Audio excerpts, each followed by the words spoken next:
While others set sail to find One Piece, Kaido set sail to find a good place to drink. The Grand Line remains the same, only the enemy's bad luck has skyrocketed. Kaido appears, not to train, not to talk, but to teach the world how to lie down properly, while the enemy is still buffing their stats. Kaido has already finished fighting and is back to drink more. Yonko, Marine, Celestial Dragons. Sounds familiar, but let's fight together quickly. This isn't a journey to become stronger, but a journey where Kaido makes others weaker. The ultimate challenge begins with us. Awesome and entertaining. You'll be hooked. The Whitebeard Pirates, Moby Dick on board, all the captains of their respective divisions gathered. Whitebeard took a few sips of sake, then sighed in relief, saying, "That little brat Kaido has run off to the East Blue. You don't need to worry too much. Father, we're worried about Ace's safety." "He's already halfway through the Grand Line," Marco replied anxiously. Diamond Jozu added, "That's right, Father, Ace is currently chasing Teach, and we don't know what the situation is like. Now that Kaido of the 100 Beasts has appeared in the East Blue, we're afraid Ace might be targeted by Kaido, which would be troublesome." Whoosh Whitebeard laughed loudly, saying, "If that Kaido dares to lay a hand on my son, I won't hesitate to send him to the bottom of the sea." Although Whitebeard was smiling brightly on the surface, deep down he was extremely worried about Ace's safety. They had completely lost contact with Ace. Aizo said, Kaido and the Flame King have fled to the East Blue. The Beast Pirate strength is probably at its weakest point right now. If Kaido attacks Ace, we can also attack the Beast Pirates. We should contact Ace as soon as possible, Vista added. Their biggest concern now was Ace's safety. At this moment, Marco looked at the 1.7 billion berry bounty on the Flame King. Initially, their bounties were roughly the same, but now they had completely surpassed his. Marco was there, but he didn't feel his strength was inferior to King Yanta's. If it were a real fight, who would win and who would lose was still unknown. Everyone was the second highest ranking person outside their respective pirate crews, and Marco certainly wouldn't be defeated. On the Whitebeard Pirate's ship, although the crew still wore cheerful smiles, their worrying for Ace hadn't diminished at all. On the contrary, it had increased. In Wano country, the Beast Pirates. Queen was furiously roaring, "What the hell is going on?" King went out on a trip, and the bounty just increased. I'm not convinced. Initially, he and King both had a starting bounty of 1.3 billion, with King only having 70 million more. Now, the difference had suddenly widened to 380 million, which made Queen extremely resentful. Jack, on the other hand, advised and explained, "Queen, King, you can increase the bounty." I should be feeling excited. Getting excited about what if things get better? My bounty should increase too. Queen, who was originally very satisfied with his 1.32 billion bounty, was now unhappy. Jack the Drought was also extremely helpless, not knowing how to reason with him, so he simply chose to keep quiet. The 5 members of the Flying Five clans were also present. Shichimoku said that #1 swordsman in the overseas world, Hawkeye Mihawk, isn't anything special. His strength is about the same as King's. I thought being called the world's #1 swordsman meant something extraordinary. Who's who tapped his finger, saying doubtfully, "What's strange about that? I can't quite put my finger on it." Normally, someone with the title of one of the strongest shouldn't only have this much strength. As someone originally from the world government CP9, he was quite certain about this. There was also a certain interpretation that one of the most powerful figures above should have a strength comparable to King's. At this moment, Black Maria, smoking a cigarette, swept her gaze across everyone and coldly said, "You fools, you can't even distinguish between priority and secondary matters. What you should be discussing is how much impact Governor Kaido's trip to the East Blue will have on this world. As the woman of Governor Kaido, all her considerations should be based on Governor Kaido's interests. Unlike these people, who just kept rambling without a single sentence getting to the point." Queen wanted to roar back, but the words were on the tip of her tongue, and she chose to hold them back. After all, offending Black Maria would do Queen no good, so it was better to avoid the topic altogether, to avoid wasting too much time on it. The female attendant looked at the poster and said, "Did you notice? Governor Kaido has 2 more women with him."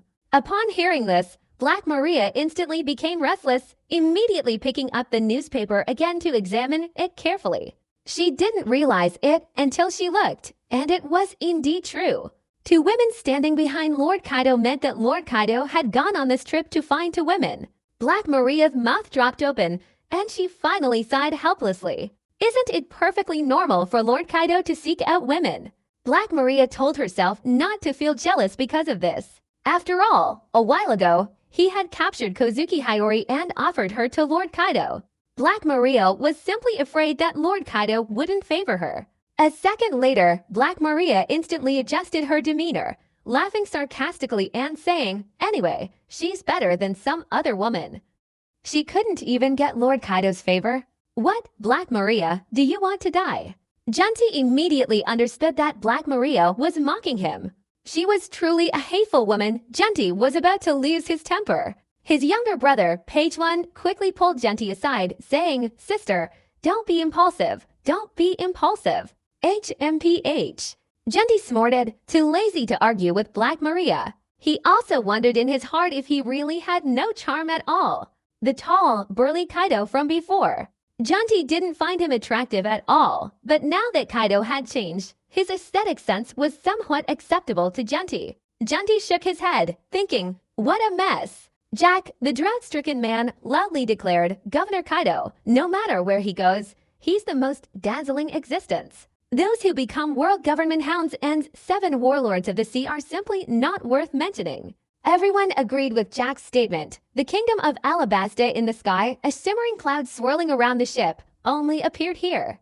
Nami hurriedly opened her nautical map, constantly searching for information related to this place. After finding it, she said, "This is the kingdom of Alabasta.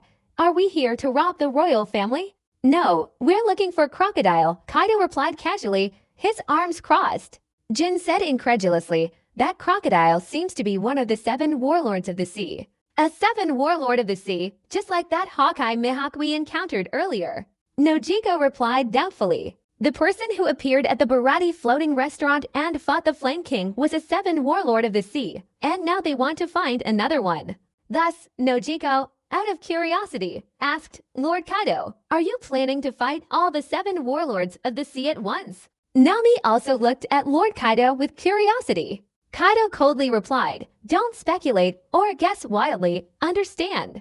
With Lord Kaido's cold reprimand, Nami and Nojiko quickly fell silent. The ship, under the control of the fiery clouds, chose to land in the Rain City. Rain City is a city built on an oasis in the northwestern desert of the Alabasta Kingdom, located about 3 miles north, known as the City of Dreams. Rain City is a gambling city, the headquarters of the Baroque Works, where Crocodile once held a gambling banquet. Kaido instructed, "The 3 of you stay on the ship." "All right, Lord Kaido." Jin, Nami, and Nojiko respectfully replied. Kaido and King arrived at the Rain Banquet Casino. Following their arrival, news of their presence reached the ears of the people in the Baroque Works. Upon hearing the report, Nicole Robin's eyes widened in disbelief as she whispered, "Could it really be directed at me? But that's impossible. Or maybe Kaido of the Beasts is looking for Crocodile. That doesn't seem impossible. After all, he fought with Hawkeye Mihawk before. All right, report this to Crocodile and see how he decides." Robin knew she could only let Crocodile handle it, because this matter was far beyond her capabilities. The opponent was the Yonko Kaido of the Beasts. A short while later, in a room, Crocodile, nearly dropping his cigar, questioned, "You said Kaido of the Beasts and the Flame King really went to the Rain Land. Damn it, are they really targeting me, bastard?" To be honest, Crocodile had no intention of clashing with Kaido of the Beasts. He didn't think he could defeat the creature hailed as the strongest on land, sea, and air. Not to mention the Flame King, a 2-on-1 fight would be certain death. As for the Baroque Works people, they weren't worth considering. They lacked any real strength. Crocodile took another puff of his cigar and said, "Since they've come knocking, I might as well meet the guy who's been with that old man with the silver beard and see if he's truly worthy of his reputation." Nicole Robin, on the other hand, said nothing more, but had already begun thinking of a way out. After all, in Nicole Robin's opinion, Crocodile was simply no match for the Beast King Kaido. So Crocodile swaggered out, intending to personally meet Kaido, who was as famous as Whitebeard. Nicole Robin, fearing her identity would be discovered, chose to flee. After all, her identity was too sensitive, and staying by Crocodile's side required an agreement. Otherwise, Nicole Robin could imagine a very tragic fate for him. Meanwhile, on the ship, Nami, Nojiko, and Jin all stared wide-eyed in disbelief at Lord Kaido, who had transformed into a green dragon. Nami covered her mouth with her hands and exclaimed, "Lord Kaido, is that a dragon? And such a huge green dragon at that." "That's right, if I hadn't seen it with my own eyes, I wouldn't have been able to imagine how powerful Lord Kaido's oppressive aura is." Nojiko also stared intently at Lord Kaido, who had transformed into a green dragon, and replied. Jin, trembling with excitement, said, "Is this the Emperor of the Seas, one of the 4 emperors? So strong, so incredibly strong, with such immense power. What is there that he can't do?" According to Jin, Lord Kaido, capable of wielding such terrifying power, could do anything. Kaido transformed into his green dragon form, soared into the air. The people below were all wide-eyed with fear at the sight before them. "Why is there a green dragon? Help! It's a monster!" The citizens began to flee in all directions. Crocodile and Nicole Robin also saw the green dragon circling in the rain on the ground. And sure of the situation, Nicole Robin suspiciously inquired, "What's going on at the other end of the Azure Dragon?" "That guy must be Kaido of the 100 Beasts." Crocodile's expression was extremely grim. Was Kaido of the 100 Beasts trying to intimidate him? Kaido, in his Azure Dragon form, opened his mouth, and a torrent of heat continuously gathered within. As the heat increased, the thermal energy inside his mouth became increasingly terrifying. Breath of heat. As Kaido, in his Azure Dragon form, spewed out his breath of heat, the attack ranged several kilometers, its power immense. It could instantly vaporize a mountain or pierce through the entire island of Onigashima. Now, as Kaido continued to spew his breath, the entire Alabasta Rainland was being permeated by it. The incredibly destructive energy continued to spread. This scene directly stunned everyone who witnessed it, as those caught in its path were instantly reduced to dust. Nicole Robin narrowly escaped death, and Crocodile, if it weren't for the Logia-type Sunasuna no Mi fruit ability, wouldn't have escaped the risk of injury either. As Kaido unleashed his scorching breath, the entire rain-soaked ground was pierced through. This terrifying scene not only left onlookers wide-eyed, but also instilled deep-seated fear in them. Nicole Robin's eyes widened in disbelief, saying, "Such terrifying destructive power. Is this the Yonko Kaido of the Beasts? No, I can't stay near Crocodile any longer. I must leave immediately." Thus, Nicole Robin mustered her courage and began secretly preparing to flee. After all, if Kaido of the Beasts tracked her, it would be the end of her. Crocodile's shattered body continuously reformed, his face grim as he said, "Kaido, you intend to wage war against me, don't you?" Crocodile, being a man of strong character, was being beaten senseless. If he didn't retaliate after being attacked head-on, would he still be able to survive on this vast ocean? Kaido slowly emerged from his Azure Dragon form, smiling as he said, "What? Crocodile, it sounds like you intend to fight me, right?" Hearing Kaido's words, Crocodile felt uncertain. Not only was he facing Kaido alone, but he also had the Flame King by his side. Crocodile felt immense pressure. However, he wasn't completely overwhelmed, so he said, "This might be a misunderstanding. So, Kaido, what is your purpose in coming to my place?" Not intending to clash with Kaido, Crocodile proactively chose to back down, observing Kaido's true intentions. Kaido chuckled and said, "Crocodile, I know your purpose in establishing yourself in the Alabasta Kingdom is indeed for the ancient weapon, the Underworld King, but unfortunately, the Underworld King isn't here. Besides, I also want to take Nicole Robin with me." "What? You know all this, and you want to take Nicole Robin?" Crocodile's face completely lost its composure. This was tantamount to being stripped bare of his secrets by Kaido, the Beast King. Now he even wanted to take Nicole Robin, a woman capable of reading historical texts. Things had reached this point, and Crocodile wouldn't tolerate it any longer. Kaido said, "King, I'll leave Crocodile to you to handle. After all, he's not qualified to fight. Also, if that woman tries to escape, I'll go bring her back." "Yes, Mr. Kaido, King, the Flame King," respectfully replied.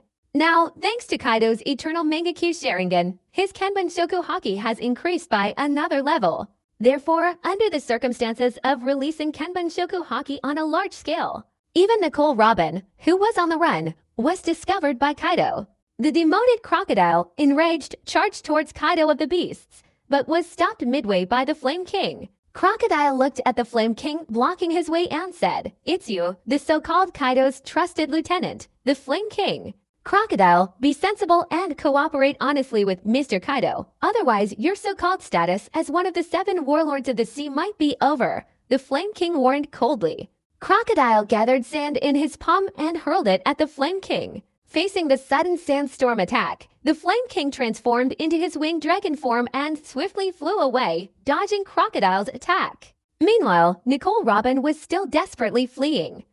Only by escaping the Alabasta Kingdom could she be considered barely safe. But a second later, Nicole Robin saw a figure appear before her. It was Kaido of the Beasts. Startled, Nicole Robin stumbled back several steps, finally falling to the ground, her eyes wide with fear as she stared at Kaido, trembling as she asked, "May I ask, Lord Kaido, what can I do for you? What can I do for you? I came to Alabasta, of course, for you, Nicole Robin. You're a survivor of O'Hara who can read historical texts.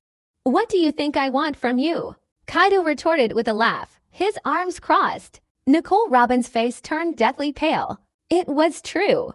Kaido of the Beasts was after her. This time, she was truly doomed. There was no escape. Nicole Robin suddenly felt her fate was a tragedy. She was either on the run or already fleeing. Kaido said, "Nicole Robin, I know what you're worried about and what you're afraid of. Rest assured, I won't take advantage of you, nor will I force you to do anything you don't want to do. Besides, even if you wanted to escape, you couldn't. Facing me, you should understand that." That's right. Nicole Robin, at the last moment, seemed to lose her composure, her reply a resigned tone. Because Kaido of the Beasts was right, even if he thought about escaping, there would be no result. It was better to submit to Kaido for now. As for what Kaido said, Nicole Robin wouldn't blindly believe him. After all, over the years, Nicole Robin had experienced countless instances of being deceived, so now she wouldn't easily choose to trust someone. Kaido slung his spiked club over his shoulder and walked back down the road. Nicole Robin could only follow behind Kaido. Following behind Kaido, Nicole Robin's mind was still vividly replaying the scene of Kaido transformed into his Azure Dragon form, unleashing a blast of hot breath that pierced through the rain. It was truly terrifying. Nicole Robin had only ever seen such a large-scale destructive force on the Admirals. Now, encountering it again on Kaido, one of the Yonko's beasts, she knew he was indeed a man at the pinnacle of pirate power. She hoped Kaido's words were true. The situation on this side of the battlefield was becoming increasingly chaotic. It wasn't just members of the Baroque works appearing one after another. The kingdom's soldiers were also involved. At this moment, an incredibly terrifying wave of Heishoku Haki swept across the entire battlefield. Except for those Kaido deliberately avoided, everyone else was knocked unconscious by Kaido's Heishoku Haki. Even Crocodile, after receiving the impact of Kaido's Heishoku Haki, paused for a moment. And that brief pause was enough for him to be violently sent flying by the Flame King. Crocodile, already at a disadvantage, was now even more disoriented. The Flame King pursued him, taunting, "Crocodile, haven't you fought for too long? Not only is your haki weakened, but your movements are so sluggish." Having fought alongside Crocodile until now, the Flame King could directly see through Crocodile's true nature. That is, Crocodile had completely forgotten the feeling of fighting. Of the kingdom's soldiers, only two remained unconscious, Guanyin and Princess Nicole Robin. If Kaido hadn't released his Heishoku Haki earlier, deliberately dodging it, Guanyin and Princess Nicole Robin would have long since fainted. Now, looking at the surrounding people lying on the ground unable to get up, Guanyin and Princess Nicole Robin couldn't help but worrying. At this moment, two people approached from the front. The leader was Kaido, followed by Nicole Robin. Nicole Robin was very confused. What was Kaido doing? When Kaido brought Nicole Robin in, the terrified Guanbalai and the two others were standing before him. Only then did Nicole Robin realize that they were none other than the king and princess. What was Kaido's purpose in seeking them out? At this moment, Guanbalai, upon seeing the figures before him, turned pale with fear, his voice trembling slightly as he said, "Father, it's Kaido of the 100 Beasts." "I know." Hearing his daughter's voice, Guanbalai, somehow finding the courage, stood up and approached Kaido, asking, "Mr. Kaido, may I ask what you want?" Considering his daughter's safety, Guanbalai had to muster the courage to face the situation. As long as his daughter was safe, even death wouldn't matter to him. Kaido said bluntly, "Guanbila, take us to your royal tomb. This person beside me needs to examine the historical texts." Historical texts? Guanbila hadn't expected that Kaido of the 100 Beasts goal was the historical texts. Meanwhile, behind Nicole Robin, Kaido's eyes widened in disbelief as he watched Kaido's retreating figure. Although Kaido of the Beasts seemed to be acting out of consideration for something, Nicole Robin couldn't help but suspect that Kaido's goal was the same as Crocodile's, the so-called ancient weapon, the Underworld King. There was no way around it. Robin had to consider the worst-case scenario, because over the years, he had experienced so much. Guanbila looked at Kaido's calm face, seemingly without a ripple, but he knew he couldn't gamble. The other party wasn't a good person. After half an hour, Guanbila and a father and son, along with Kaido and Nicole Robin, entered the royal tomb. Robin's fingers touched the historical text. In the past, obtaining such a text was incredibly difficult, but now, with Kaido of the Beasts by her side, it was incredibly easy. Honestly, it surpassed her imagination. Kaido seemed to see through Nicole Robin's thoughts and said, "It's just a piece of historical text. I'll show you more later." "Thank you, Lord Kaido." Nicole Robin wasn't ungrateful and quickly expressed her gratitude to Kaido. Meanwhile, the two others, including Guanyin and the others, didn't dare say a word, simply standing there silently, truly intimidated by the aura emanating from Kaido of the Beasts. Nicole Robin began to carefully examine the contents of the historical text. After more than 10 minutes, having finished reading the entire text, Nicole Robin turned to Kaido and asked, "Mr. Kaido, aren't you curious about what the historical text contains?" "For me, it's fundamentally unnecessary, because my strength is at the top of the world," Kaido replied confidently, closing his eyes. Nicole Robin, along with the three others present, realized that this person was a great pirate, one of the 4 emperors of the New World, one of the men at the top of the world. Nicole Robin also felt that Kaido of the Beast's words made sense. There was absolutely no need for someone like Crocodile to wield the so-called ancient weapon, the king of the underworld. At this moment, one of the terrified individuals, thinking of the Alabasta Kingdom's calamity, looked at Kaido and bravely requested, "Lord Kaido, could we ask for your help with something?" The terrified Kaido clutched his daughter tightly, fearing that if he did something that angered Kaido of the Beasts, their Alabasta Kingdom would be doomed. Some replied, "Father, I won't cause trouble."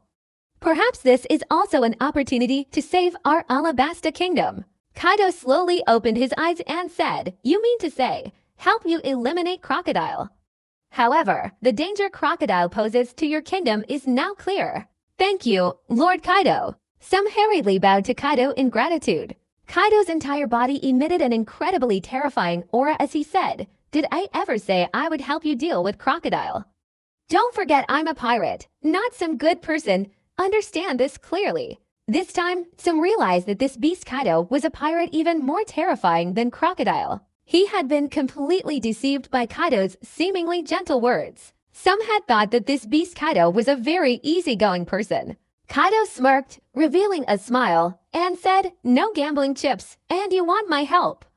Do you think that's realistic? A bit like a princess." Hearing this, a bit like a princess secretly made up her mind, and once again mustered her courage, pleading, "Lord Kaido, I'll do anything you ask, please." Wanbro was heartbroken. His precious daughter had worked so hard for the kingdom of Alabasta. The rain fell heavily. Crocodile was completely defeated by the Flame Ear King, lying motionless on the ground, his eyes vacant as he stared up at the sky. The Flame Ear King stood beside Crocodile, arms crossed over his chest, and calmly said, "Crocodile, you've lost." "Yes, I've lost." Although Crocodile was very reluctant to admit it, the truth was he had been defeated by the Flame Ear King. However, Crocodile also consoled himself inwardly, thinking that the person who defeated him was, after all, the second in command of the Beast Pirates. Otherwise, he would have truly lost face. At this moment, Kaido, along with Nicole Robin, Guanbila, and a few others, arrived. The Flame Air King respectfully said, "Mr. Kaido, Kaido looked at Crocodile lying on the ground, assessing him and saying, "Crocodile, a strong man who always maintains the belief of going forward and never returning. When that belief shatters, he's just like a piece of trash." Cough, haha. Crocodile coughed up a mouthful of fresh blood, saying, "Kaido, this time I was defeated fairly." Crocodile had finally recognized himself. If he couldn't even defeat Kaido, one of the 4 Emperor's beasts, how could he possibly challenge Whitebeard? Kaido said, "Crocodile, leave this place. I won't say any more unnecessary words. You should understand the consequences of a pirate's defeat." "I know." At this point, Crocodile didn't stubbornly persist any longer. Defeat is defeat. Being able to save his life was already quite good. Some princesses wanted to say something, but the words stopped at their lips. The ship, once again under the control of the fiery clouds, departed from the kingdom of Alabasta. However, this time, 3 more people were on board: Nicole, Robin, Mr. 2, and Mr. 3. Mr. 2 and Mr. 3 were quite talented. Mr. 2 was a main Nomi user, a former subordinate of Kurozumi Orochi. Mr. 3 was a candlelight fruit user, playing a crucial role in the original story Summit War, and later became the vice captain of the Yonko buggy. Although he was a novice, luck was a part of his strength. Therefore, Kaido immediately brought the 2 onto the ship without a second thought. Jin then said admiringly, "As expected of King, even Crocodile, one of the 7 warlords of the sea, is no match for him." King Inflamed Ear wiped his sword clean and reminded him, "Make the most of your time training your haki. If your progress is too slow, Mr. Kaido won't be happy." "Okay, Big Brother King," Jin immediately replied respectfully. For the past 2 days, King had been explaining to him how to learn and use the principles of haki. Jin felt that joining the Beast Pirates was the most correct decision he had ever made in his life. Meanwhile, Nicole Robin was surrounded by Nami and Nojiko, chatting and laughing. For some reason, Nicole Robin felt a strange connection with Nami, a very peculiar feeling. King's gaze swept over Mr. 2 and Mr. 3, and he said seriously, "Although your strength isn't anything special, you are both devil fruit users. Since you've been noticed by Mr. Kaido, you still have some value. So don't just stand there, come here and train with me." "Yes, King," Mr. 2 and Mr. 3 quickly and respectfully replied in unison. King, with a serious expression, said again, "After returning to Wano, all 3 of you will be assigned to the headliners. If your strength is too weak and you get bullied, don't blame me for not warning you. Understood?" "Understood." Big Brother King, Jin, Mr. 2, and Mr. 3 replied simultaneously. Not far away, Robin, Nami, and Nojiko stood together. After hearing Nami and Nojiko's assessment of Kaido of the Beasts, Robin incredulously asked, "That Kaido of the Beasts, isn't he a particularly ruthless person?" To be honest, Nicole Robin really doubted she had heard correctly. Someone who could become one of the 4 emperors of the seas, and yet wasn't a ruthless person. Nami retorted, "Robin, you know pirates well, don't you think they're all extremely vicious or have committed many evil deeds?" "Actually, I used to think so too. But now my views have changed." "That's right. Lord Kaido is completely a person who's warm on the inside, but cold on the outside." Nojiko chimed in. Nicole Robin nodded slightly and said, "It seems so." Before, there were some princesses in the Alabasta Kingdom who were completely helpless, yet Lord Kaido didn't intervene. At this moment, Kaido sat alone on the second deck, eyes closed, resting. Meanwhile, news of Crocodile, one of the 7 warlords of the sea, being defeated by the Flame King, continued to spread. Initially, Crocodile's defeat was not serious enough to warrant his expulsion from the 7 warlords of the sea. But the official Beulah reported all of Crocodile's crimes in the kingdom of Alabasta to the Navy and the world government. Under pressure, Crocodile was forced to surrender. He was immediately stripped of his position as one of the 7 warlords of the sea. Except for the Navy and high-ranking world government officials, no one else knew the reason why Crocodile was expelled from the 7 warlords of the sea. Everyone believed that Crocodile was defeated by the Flame King, which led to his expulsion. At Marineford, Marine Headquarters, Admiral Sengoku was in his office. Sengoku only summoned Vice Admiral Tsuru for a discussion.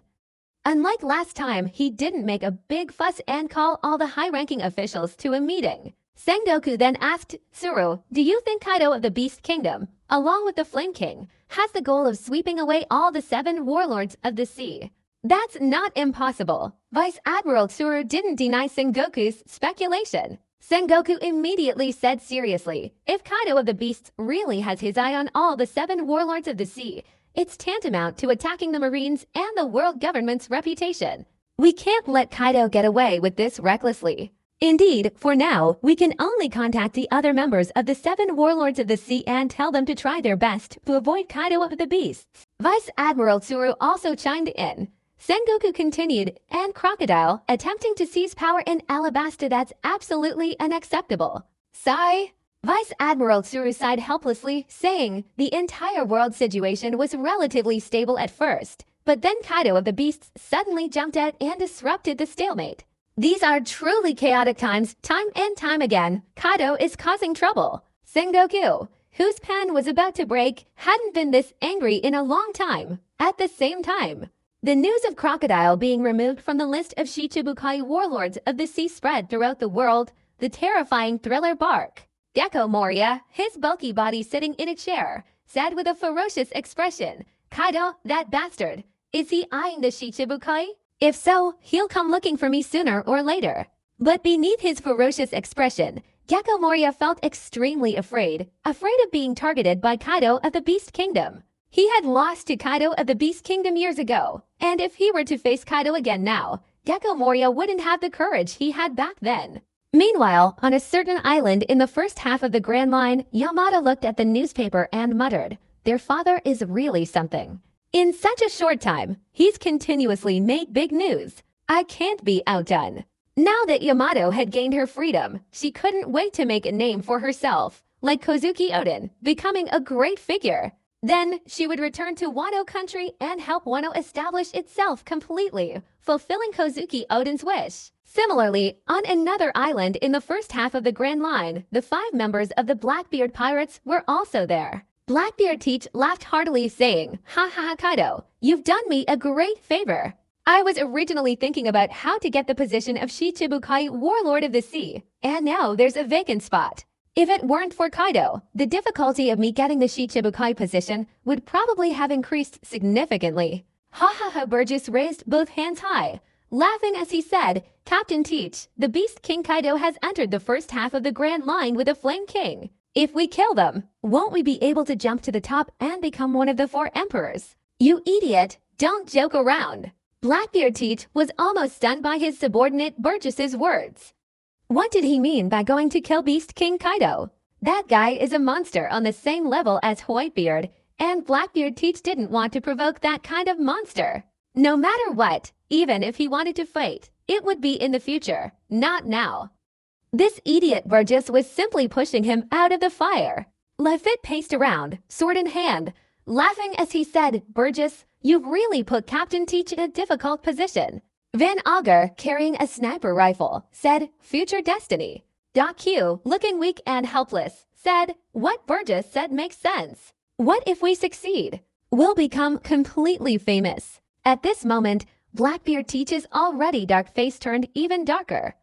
These 2 idiotic subordinates only knew how to mock him, seeking some kind of sense of self-importance. Blackbeard Teach immediately revealed a ferocious look and said, Burgess, Doc Q, you 2 better shut your mouths right now, do you hear me? In short, our next actions must be even more stealthy, and we can't let Kaido of the Beast spot us. He had defected from the Whitebeard Pirates, his situation already precarious, like walking on thin ice. Now, if every step of his plan succeeded, the Pirate King's throne would be his sooner or later. Lafitte inquired, Captain Teach, what method do we plan to use to become one of the 7 warlords of the sea? We don't have enough tokens. The Navy and the world government might not agree. Ha ha ha. Blackbeard Teach laughed. Of course I know. The tokens are just pirates with bounties exceeding 100 million and given to the Navy and the world government. I see. Van Augur replied, tapping his shoulder with his sniper rifle. On Kaido's side, the ship, under the control of the fiery clouds, continued to fly towards Skypiea.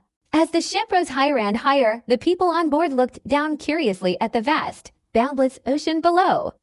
As they ascended higher and higher, the scenery of Skypiea came into view. For them, Robin was somewhat familiar with Skypiea. He knew a little about O'Hara's origins, but Nami, Nojiko, Jin, Mr. Two, and Mr. The three of them didn't even know that Skypiea existed.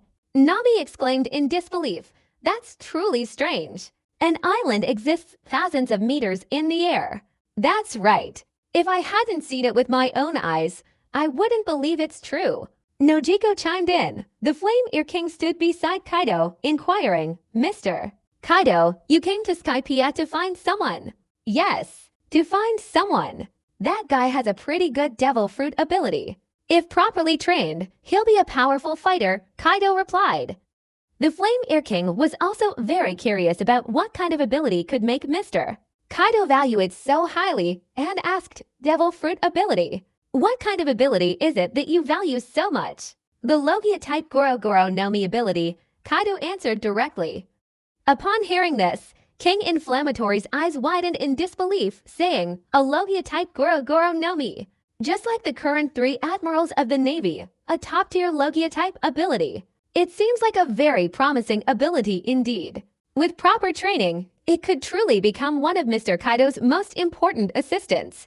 Those possessing a top-tier Logia-type ability, even if not top-tier powerhouses, are destined to become first-class powerhouses." When Kaido and his group arrived at Skypiea, Robin, Nami, Nojiko, and the others were completely stunned by the sight before them. At an altitude of over 10,000 meters, there were still people living there, and still buildings. If they hadn't seen it with their own eyes, it would be hard to imagine that what they were seeing was real. Nicole Robin exclaimed, "Before, I only knew about the legends of Skypiea from books. Now that I've actually seen it, it's a completely different feeling." Kaido said, "Robin, there's also a historical text here in Skypiea. I'll take you there later. Right now, King and I have some matters to attend to. For now, you are free to do as you please in Skypiea." "Alright, Lord Kaido," Nicole Robin, Nami, Nojiko, Jin, Mr. 2, and Mr. 3 respectfully replied.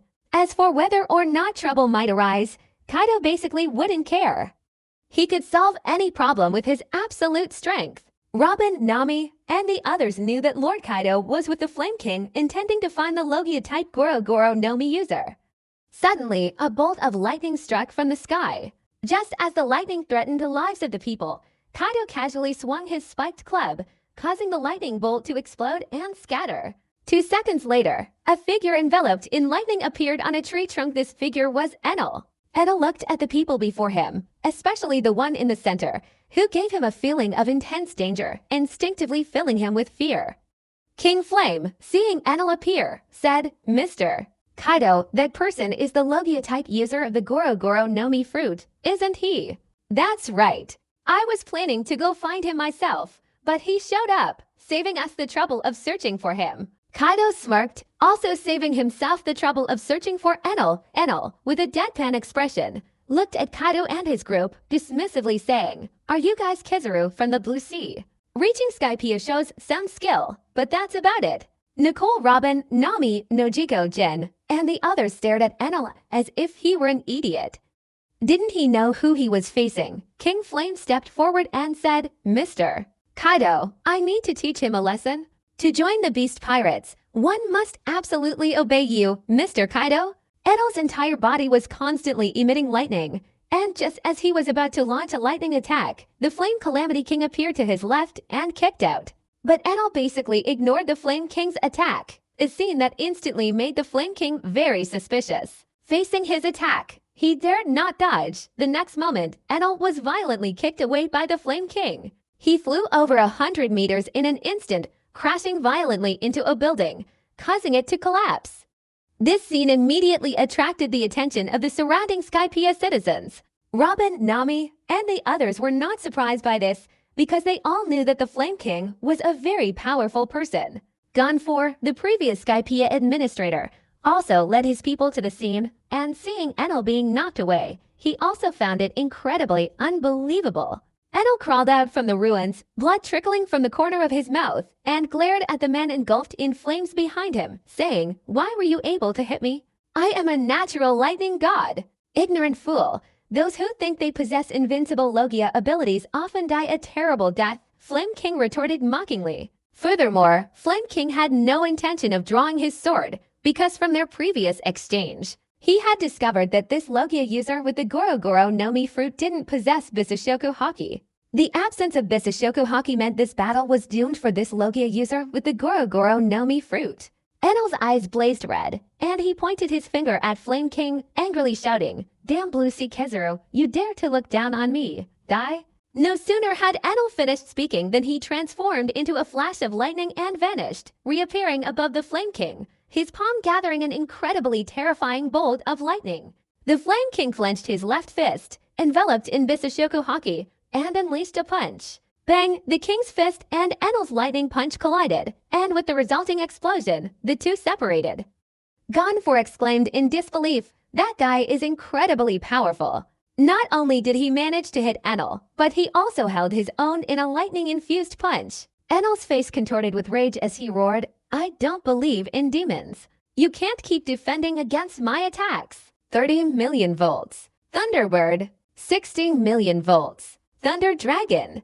Enel unleashed two consecutive attacks, wanting to see how this person would simultaneously block his continuous onslaught, especially the most destructive natural force, lightning. Seeing this, the Flame Air King protected his head with both hands, his entire body enveloped in Bisashoku Haki. Rumble, rumble, rumble, rumble. Enel's two lightning attacks struck the Flame King in an instant. Seeing this, Enel laughed, "Ha ha ha, now you know my power. Dare to underestimate me, and I'll use my lightning power to make you completely disappear from this world." However, before Enel's laughter could finish, the mist dissipated, revealing the Flame King standing perfectly unharmed. Enel was nearly stunned, stammering in shock. What a joke. My Goro Goro no Mi attack power couldn't even injure him. As expected of the Goro Goro no Mi, its attack power is indeed formidable. The Flame King, still emitting white smoke, replied. He stomped his right foot on the ground, leaping towards Enel. Enel immediately wanted to gather lightning to counterattack, but the Flame King's fists were relentlessly swinging. Enel was instantly caught off guard, his fists continuously pounding against Enel's body. Enel's weakness was also discovered by the Flame King. This guy was overly confident in his Goro Goro no Mi ability. This led to him appearing so weak against a Haki-wielding opponent. Only a Goro Goro no Mi user would be so passive. Enel was once again sent flying by the Flame Air King. This time, Enel was completely battered, his face bruised and battered, blood gushing from his nose. However, just as Enel lifted his head from the ground, his eyes widened as he saw the Flame Air King's foot about to strike his head. Bang! The next moment, the Flame Air King's foot landed on Enel's head, sending him flying. Enel was completely overwhelmed by the Flame Air King, unable to fight back. He was constantly being beaten, Jin proudly praised. As expected of King, his strength is immense. One strike leaves the enemy with no chance of fighting back. That's right. Not to mention we have the even more powerful Lord Kaido, Mr. O3 chimed in. Enel gasped and shouted loudly, "Tell me, why were you able to hit me, a god who wields the power of nature?" At this moment, Enel felt like he was going insane. He was a powerful deity possessing the power of lightning, yet now he was being beaten senseless. This was something Enel couldn't easily forgive. Something must have gone wrong, otherwise, how could this happen? The Flame King said bluntly, "You're called Enel, right? Logia-type devil fruit abilities aren't your true source of invincibility. Possessing Haki is the true essence of power." Haki? What does that mean?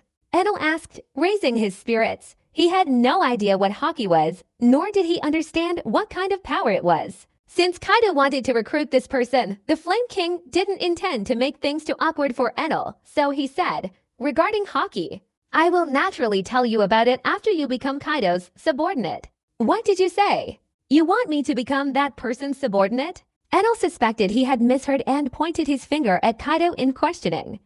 At this moment, Kaido's eyes flickered as he said, "King, all right, step back. I need to make him understand how to respect the strong." "All right, Mr. Kaido," the Flame King respectfully replied, and retreated behind Kaido. Enel was on high alert, his eyes fixed on the Beast King Kaido. Kaido's eyes glowed red, his spiked club flashing with red lightning, and a terrifying aura instantly spread throughout Skypiea. A moment later, Kaido's figure vanished from the spot, moving so fast that no one could see him clearly. Only King could catch a glimpse of his afterimage. Thunderclap 8 trigrams. Kaido's spiked club struck Enel's head, violently slamming him to the ground. Enel instantly activated his Byakugan, falling unconscious and lying motionless on the ground, completely unresponsive. Kaido's spiked club still swirled with red lightning, its powerful oppressive aura making it difficult for everyone present to breathe. Mr. 3 swallowed hard and said, "This guy is too overpowered." He knocked out a Logia-type Goro Goro no Mi user with one blow. That's right. This is our boss. Mr. Urtu also excitedly gestured. This kind of terrifying power was truly awe-inspiring. Gonfor, on the other side, also stared wide-eyed in disbelief at this scene. It was too powerful. Enel had been knocked unconscious with a single blow, and it seemed unlikely he would wake up anytime soon. Kaido ordered, "King, put C Goro Goro no Mi handcuffs on him, and change his flying 5 robe to flying green robe." "Alright, Mr. Kaido." King pulled out a pair of C Goro Goro no Mi handcuffs and went towards the unconscious Enel. A Logia-type user with the Goro Goro no Mi ability, if properly trained, could become a very formidable fighter. He might even grow to the same height as Kaido. That's not impossible, King thought. Kaido's gaze swept towards Gonfor, and upon feeling Kaido's gaze, Gonfor was so frightened that he immediately sat down on the ground. It was truly terrifying. Kaido said, "Robin, regarding the news about Skypiea, if you want to know anything, you can go ask that old man, including the location of the historical texts." "Okay, thank you, Lord Kaido." Robin, reacting quickly, hurriedly thanked Lord Kaido. Half a day later, Robin finally found the historical texts of Skypiea, including the writings left behind by Pirate King Roger. Meanwhile, after seeing the golden incense, Nami directly transported all the gold that could be transported there, including Jin, Mr. 2, and Mr. 3, who were all dragged along by Nami to do the strenuous transport. After more than half a day, Enel finally woke up with great difficulty. When Enel woke up, his head was still buzzing. Enel, struck by Kaido's Heishoku Haki-infused lightning 8 trigrams, didn't die instantly, which could be considered Kaido intentionally holding back his power. Otherwise, Enel would have been dead beyond any doubt. Waking up, Enel found his hands handcuffed. He tried to use his Goro Goro no Mi Devil Fruit ability to escape, but found he couldn't use it at all. Enel exclaimed in utter panic, "What's happening? Why can't I use my Goro Goro no Mi Devil Fruit ability? These are sea stone handcuffs, capable of sealing the physical abilities of Devil Fruit users," the Flame King explained to Enel. Enel stared in disbelief at the handcuffs on his hands, saying, "Sea stone handcuffs." The Flame King looked at the bewildered Enel and said coldly, "Enel, join our beast pirates and become a subordinate of Mr. Kaido. You will see a much broader world. Here, you will only be a frog in a well, even with the Goro Goro no Mi ability." Enel, who had been unwilling to submit even in the face of death, finally agreed to join the beast pirates under the Flame King's torture, becoming Kaido's subordinate. Even with an iron will, Enel couldn't withstand the Flame King's relentless torture. It was too agonizing for him. At least by agreeing, he could escape the torture and be free from the constant handcuffs of the sea stone hand. Regaining his freedom, Enel once again laughed arrogantly, saying, "Ha ha ha, I once again possess the power of lightning? You damned bastards, you truly made me suffer." "It seems, Enel, you still haven't fully learned your lesson," the Flame King's cold voice rang out. Upon hearing the Flame Air King's voice, Enel instinctively suppressed his arrogant words, because the Flame Air King's strength was not simply superior to his own, and his methods of torture were incredibly cruel. Now that they had left Skypiea and were on their way to the Grand Line, Enel didn't want to suffer another blow from Kaido's 100 Beasts Club. That feeling was simply too unpleasant. Therefore, for the time being, he chose to keep his mouth shut and wait until he had completely mastered Bisashoku Haki before severely punishing the Flame Air King. As for Kaido of the 100 Beasts, Enel didn't dare think about it. That man gave him a feeling of utter terror. Robin approached Kaido and asked, "Lord Kaido, where are we going now?" "Back to Wano country, and on the way, we'll stop by Punk Hazard Island to retrieve a special devil fruit," Kaido replied, still sitting on the deck of the ship, eyes closed, resting. Nicole Robin smiled and said, "Lord Kaido, you mentioned the special nature of the devil fruit. For you to speak of it in such a way, it must be an extraordinary devil fruit." Kaido replied, "You'll know when the time comes." "Then I'll wait and see, Lord Kaido." Robin was also genuinely curious about what kind of devil fruit could possibly capture Lord Kaido's attention. Furthermore, Kaido planned to have someone take Nicole Robin to see the historical records on Fishman Island later, as a trip to Fishman Island and a return to the New World would take more time. He also planned to personally oversee the investigation into Aramaki, the Logia-type user of the Edo Autonomy, since there were still no results. The most important condition for evolving the Rinnegan is immense life force as a support, and the abilities of the Edo Autonomy Devil Fruit are one of the essential components. Although other devil fruits also play a role, it can also provide life force. Suddenly, the image of Enies lobby flashed through Kaido's mind. As if there were two devil fruits there, one Paramecia-type Awal-Wanomi, and one common Zoan-type giraffe-shaped devil fruit. He had to go there, and he absolutely had to get his hands on those two devil fruits. So Kaido chuckled and said, "Robin, I'll take you to deal with the son of my enemy." Son of my enemy? Lord Kaido, what are you referring to? Nicole Robin was momentarily speechless. Who was Lord Kaido referring to as the son of his enemy? Kaido reminded her, Spandam. So it's him. If I could, Lord Kaido would personally stab him. Upon hearing Spandam's name, hatred instantly surged within Nicole Robin. Nami consulted the nautical chart, and then, under Kaido's control, the Cloud Flame ship began to change direction. During the short time inside, after listening to the explanations from King Infernal and Jin, Enel had basically gained a clear understanding of this ocean. Enel arrogantly cracked his neck and said, "Based on what we're seeing now, we're planning to attack Enies lobby, which is the world government's territory." How interesting! Enel was already getting excited about attacking Enies lobby, and Jin was no exception.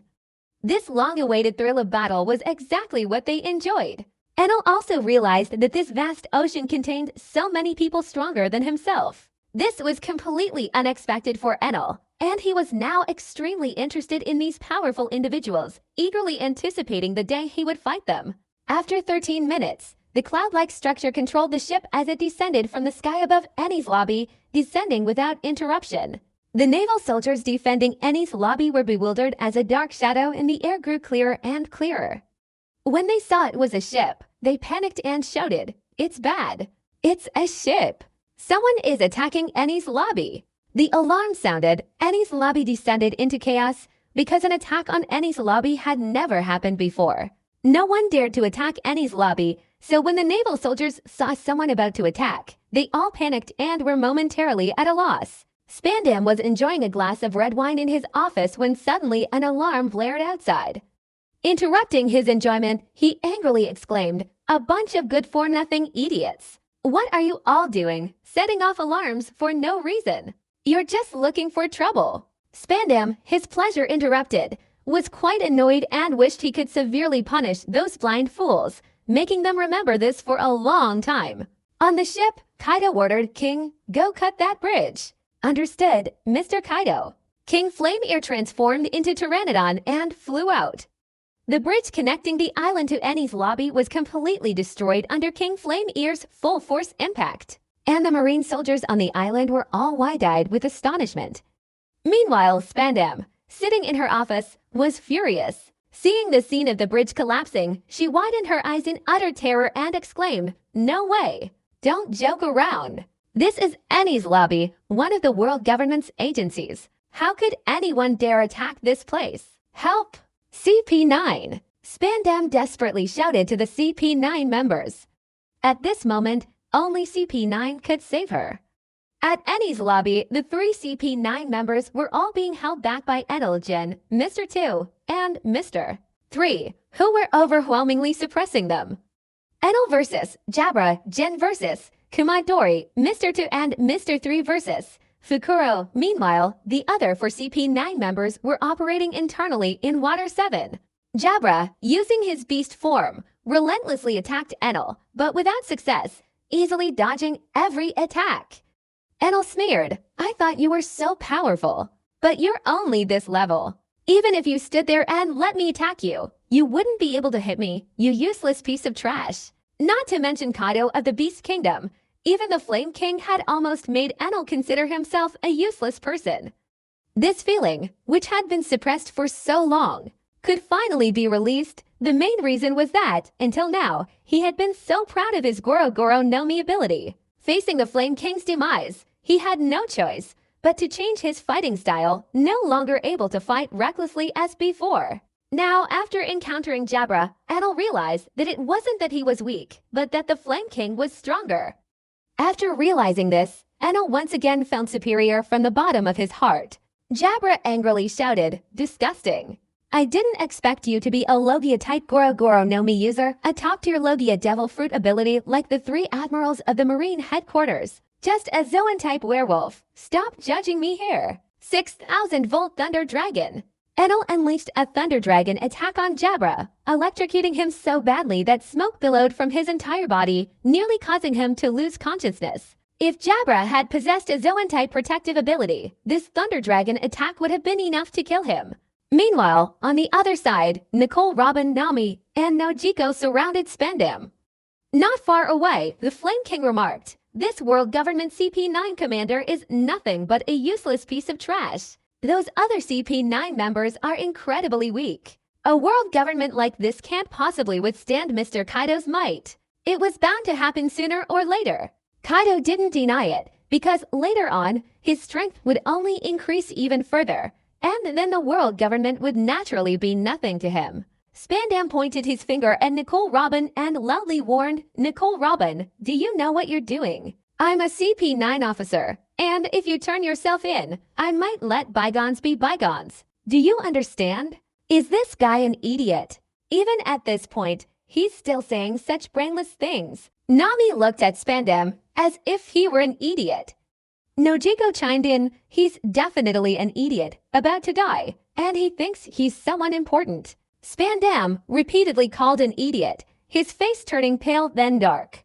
This was utterly humiliating. Spandam roared again, "You all just wait. The Marine Admiral will be here soon to punish you." Kaido slowly walked over and said, "Move aside." Nicole, Robin, Nami, and Nojiko quickly made way. After Spandam saw who had arrived, his eyes widened in disbelief, saying, "Could it be? You are the Yonko Kaido of the Beast Pirates." "No way. Why would you target me?" At this moment, Spandam was completely broken. If it were just Nicole, Robin, and a few other women, Spandam wouldn't even bat an eye, but this Beast King Kaido was different. Kaido reached out and grabbed Spandam's neck, demanding, "Hand over those 2 devil fruits." "What? Devil fruits?" Spandam gasped, struggling to breathe. Cough. Spandam, nearly having his neck broken, quickly begged for mercy. "Lord Kaido, I know where they are. I'll get them for you immediately. Please spare me." Kaido released his grip, and Spandam fell heavily to the ground, gasping for breath. For a split second, he truly felt death. Spandam slightly raised his head and saw Beast King Kaido's icy gaze, his face turning pale with fear as he said, "Lord Kaido, spare my life. I'll get them for you immediately." Kaido winked at King. King, understanding the unspoken command, approached Spandam and said, "Hurry up. How long do you want to keep Mr. Kaido waiting?" Yes, I'll go get it right away." Spandam scrambled to his feet, and King followed Spandam. Nami said disdainfully, "That Spandam fellow, what a good for nothing.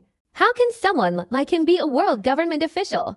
Indeed, it's been an eye-opener for us. After Nojiko left to sea, many eyes were constantly wide open. Kaido said to Robin, "Once Spandam brings the devil fruit, it will be your responsibility. I believe you know how to handle it well, right, Robin?" "Please rest assured, Lord Kaido, I will not let you down." Robin respectfully replied he would show no mercy to Spandam. It wasn't simply a matter of an enemy. Furthermore, he had to express his attitude to Lord Kaido in a way that would please Lord Kaido. After 3 minutes, Spandam, clutching to devil fruits, cautiously approached Kaido and respectfully said, "Lord Kaido, I have obtained these 2 devil fruits for you." Kaido accepted the 2 devil fruits. 8 flower cakes. Robin's voice echoed. Spandam's neck was instantly twisted and broken by several arms. Spandam lay on the ground, his eyes wide open in death. At the moment of killing Spandam, a heavy burden seemed to fall upon Robin's heart. Kaido threw one of the fruits to Nojiko, saying, "This is the Paramisha type Awa Awa no Mi." Nojiko looked at the devil fruit in her hand in disbelief and asked, "Lord Kaido, is this for me?" "Yes." Kaido calmly replied, and Nami's devil fruit, I'll arrange the rest. Thank you, Lord Kaido. Nami didn't dare say anything more. Whatever Lord Kaido arranged, he would do it. By the time Aokiji arrived at Eni's lobby, the building had already been destroyed by Kaido's breath.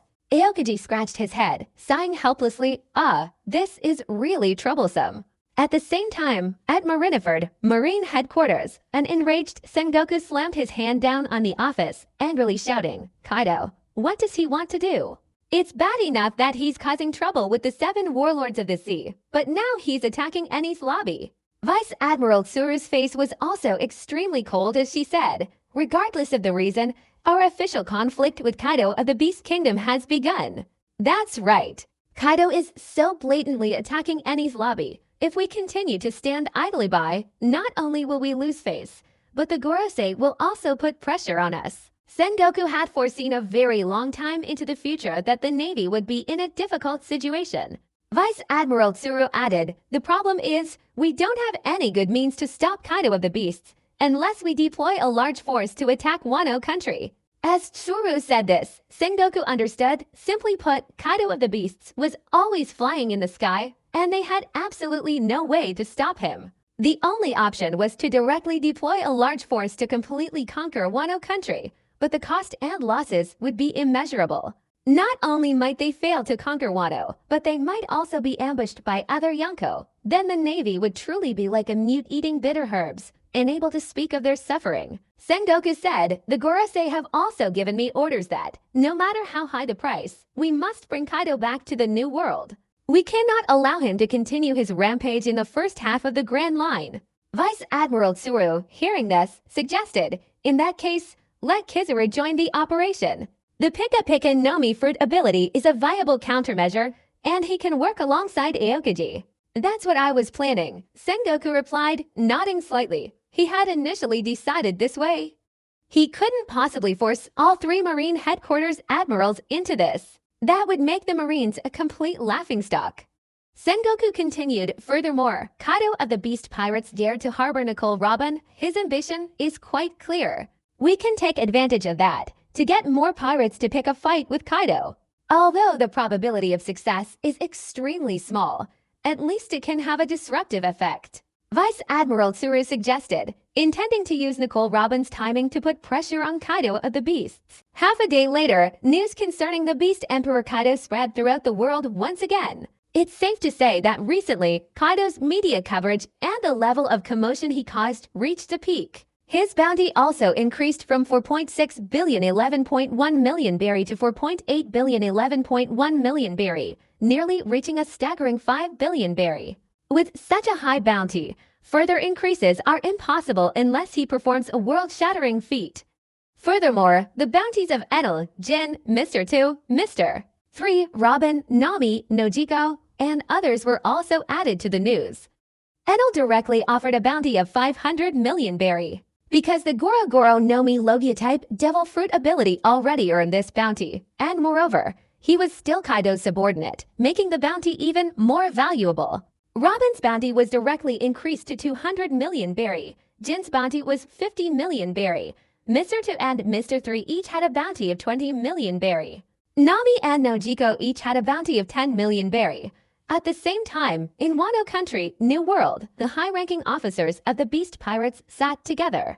Their recent conversation revolving around their leader, Kaido. Black Maria smoked a cigarette while reading a newspaper about Lord Kaido, and remarked admiringly, as expected of Lord Kaido. His trip not only caused chaos for the Navy and the world government, but also brought in some pretty good subordinates. That's absolutely true. Especially that Logia-type user, Enel, who possesses the Goro Goro Nomi ability. Just wait a while until he's fully matured, and his position as one of the 3 calamities will be firmly secured. The 5-robed figure of the Wood Elemental responded with an assessment. Fukushi, also smoking, teased, Queen Jack, your positions as the 3 calamities will be difficult to maintain in the future. HMPH, who are you looking down on? Or are you planning to challenge my position now? Jack, the drought, glared directly at Fukushi and retorted. This who's who still wanted to challenge the 3 calamities position. This was something Jack, Queen, And even the Flame Calamity King all knew. Who's Who faced Jack, waved his hand, and said, I wouldn't do something so foolish while Lord Kaido is away. Then Who's Who withdrew his gaze and said, Lord Kaido, by taking Nicole Robin under your wing, and given that Nicole Robin can read and understand historical texts, Lord Kaido is one step closer to the Pirate King's throne. That's not wrong to say. But there will definitely be others eyeing Nicole Robin. Black Maria responded with a look. The other man, rather arrogant, said, What's there to be afraid of? Whoever comes, we'll kill them. Sister is right. Page 1 chimed in. Queen lit a cigar, took a puff, and said, King, that bastard is constantly causing trouble outside with Lord Kaido, while I'm stuck here in Wano. It's really annoying. I feel the same way. Jack the Drought was also very keen on causing trouble, but now he had no opportunity. Who's Who sneered, Enies lobby was destroyed by Lord Kaido. The Navy and the world government have completely lost face this time. Serves them right. New World, Big Mom Pirate Crew, Thousand Nations Cake Island. Big Mom Charlotte Lin Lin revealed a fierce look in her eyes and said, That bastard Kaido, he's quite capable. O'Hara survivor, Nicole Robin. It seems that such a large-scale operation recently is preparation for challenging the Pirate King's throne. Pudding, sitting quietly on a chair, didn't dare to speak, afraid of angering her mother. At this moment, a man wrapped in a scarf entered the room. This man was Katakuri, the leader of the Sweet Commanders, the supreme masterpiece of the Charlotte family. Pudding spoke up, Katakuri brother. Yes, you're here too, Pudding. Katakuri replied coldly. But those who knew Katakuri knew that although his reply was cold, he was extremely caring and gentle towards his younger siblings. Big Mom Charlotte Lin Lin loudly asked Katakuri, How is the investigation going? Mother, the investigation is basically complete. The Beast Pirates are secretly investigating a person named Aramaki, who is said to be a Logia-type user of the Edo Autonomy. Katakuri replied truthfully. Big Mom Charlotte Lin Lin pondered for a moment, then said doubtfully, The Edo Autonomy, that's one of the top Logia-type devil fruits. Kaido also has a Logia-type user of the Goro Goro Nomi under his command. Could it be that Kaido isn't completely focused on Zoan-type devil fruit users anymore? That's unclear for now. Katakuri replied truthfully. Big Mom Charlotte Lin Lin dropped the cake in her hand and thought to herself, That's strange. Lately, Kaido's actions have been suspicious, and that bastard Kaido has gotten much younger. That's also a problem. It was precisely because there were so many questions about Kaido recently that Big Mom Charlotte Lin Lin had her son investigate Kaido and the Beast Pirates. Honestly, everyone is usually on the same level, and if Kaido really created too much of a gap, Big Mom Charlotte Lin Lin would understand it was unfair. Big Mom Charlotte Lin Lin grabbed the cake, stuffed it into her mouth, and said, Continue your investigation. If we find that guy named Aramaki first, then I'll use this information to have a good chat with Kaido. Ultimately, the Pirate King's throne will definitely be mine. But Big Mom Charlotte Lin Lin finished her last words and burst into laughter. The Red Hair Pirates. Beckman, smoking a cigarette, looked at Shanks beside him and asked, Kaido has been making a lot of moves lately. Are you planning a trip to Wano to force Kaido back to defend the island? It's truly a chaotic time. We just sent someone to Whitebeard to deliver a message, and now Kaido has pulled off another stunt. Our plans are completely messed up. Shanks, the red-haired pirate, also complained. Beckman was right. Lately, Kaido of the Beast Pirates has indeed been causing trouble. After saying this, Shanks instantly became serious and said, But if the situation becomes uncontrollable, we should also get some exercise, right, Beckman? That's absolutely true. Beckman, smoking, also agreed. Whitebeard Pirates, on the Moby Dick. A red-hair pirate's henchman stood before Whitebeard questioning, Whitebeard, how could you tear up a letter without even looking at it? This is a letter that red-haired Shanks wrote to you. It is still Whitebeard. Go back and tell that little brat that if he needs to talk, he'd better bring some good wine himself. Otherwise, there's nothing more to discuss. Whitebeard sat down confidently in his chair, gulping down his wine, completely oblivious to the drip in his arm. The red-hair pirate's henchman, finally having no choice, dejectedly left Moby Dick. Marco said worriedly, Dad, don't drink so much. You're still recovering. Puff, puff. Whitebeard laughed heartily. I know my own body. These are all minor issues. By the way, did that Kaido brat cause any more big trouble? You guessed it right, Dad. Marco reluctantly shook his head, handing the newspaper to Whitebeard. The other division captains also crowded around, standing beside Whitebeard. Whitebeard calmly read the newspaper from beginning to end, and then put it down. At this moment, Diamond Jizu curiously asked, "Father, what do you think of this?" Whitebeard's lips curved into a smile, and he said, "That Kaido brat, he's been causing trouble lately. But if Kaido continues to cause trouble, he might force the Navy to use force against the beast pirates. Doesn't that mean the Navy will send a large number of troops into the New World again?" 7th Division Captain Rakugo immediately thought of the scene of a large number of Navy troops entering the New World. 15th Division Captain Fasa, smoking, said, "If the Navy were to send a large force into the New World, the situation there would become extremely delicate." Wano Country, 16th Division Captain Izo murmured, referring to Wano Country.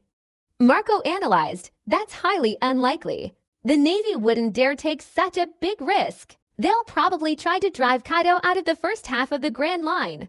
Vista, thinking of Ace, worriedly said, "Now I'm afraid Ace might run into Kaido. If that happens, Ace could really be in danger." As Vista brought up this issue, the other division captains also became worried. Whitebeard chuckled, saying, "It's fluttering like a breeze, my sons. Don't worry too much. Ace is doing this for your brothers. You should trust him. Although Ace is reckless, he won't blindly confront Kaido." Father's words make sense. Marco nodded in agreement with his father.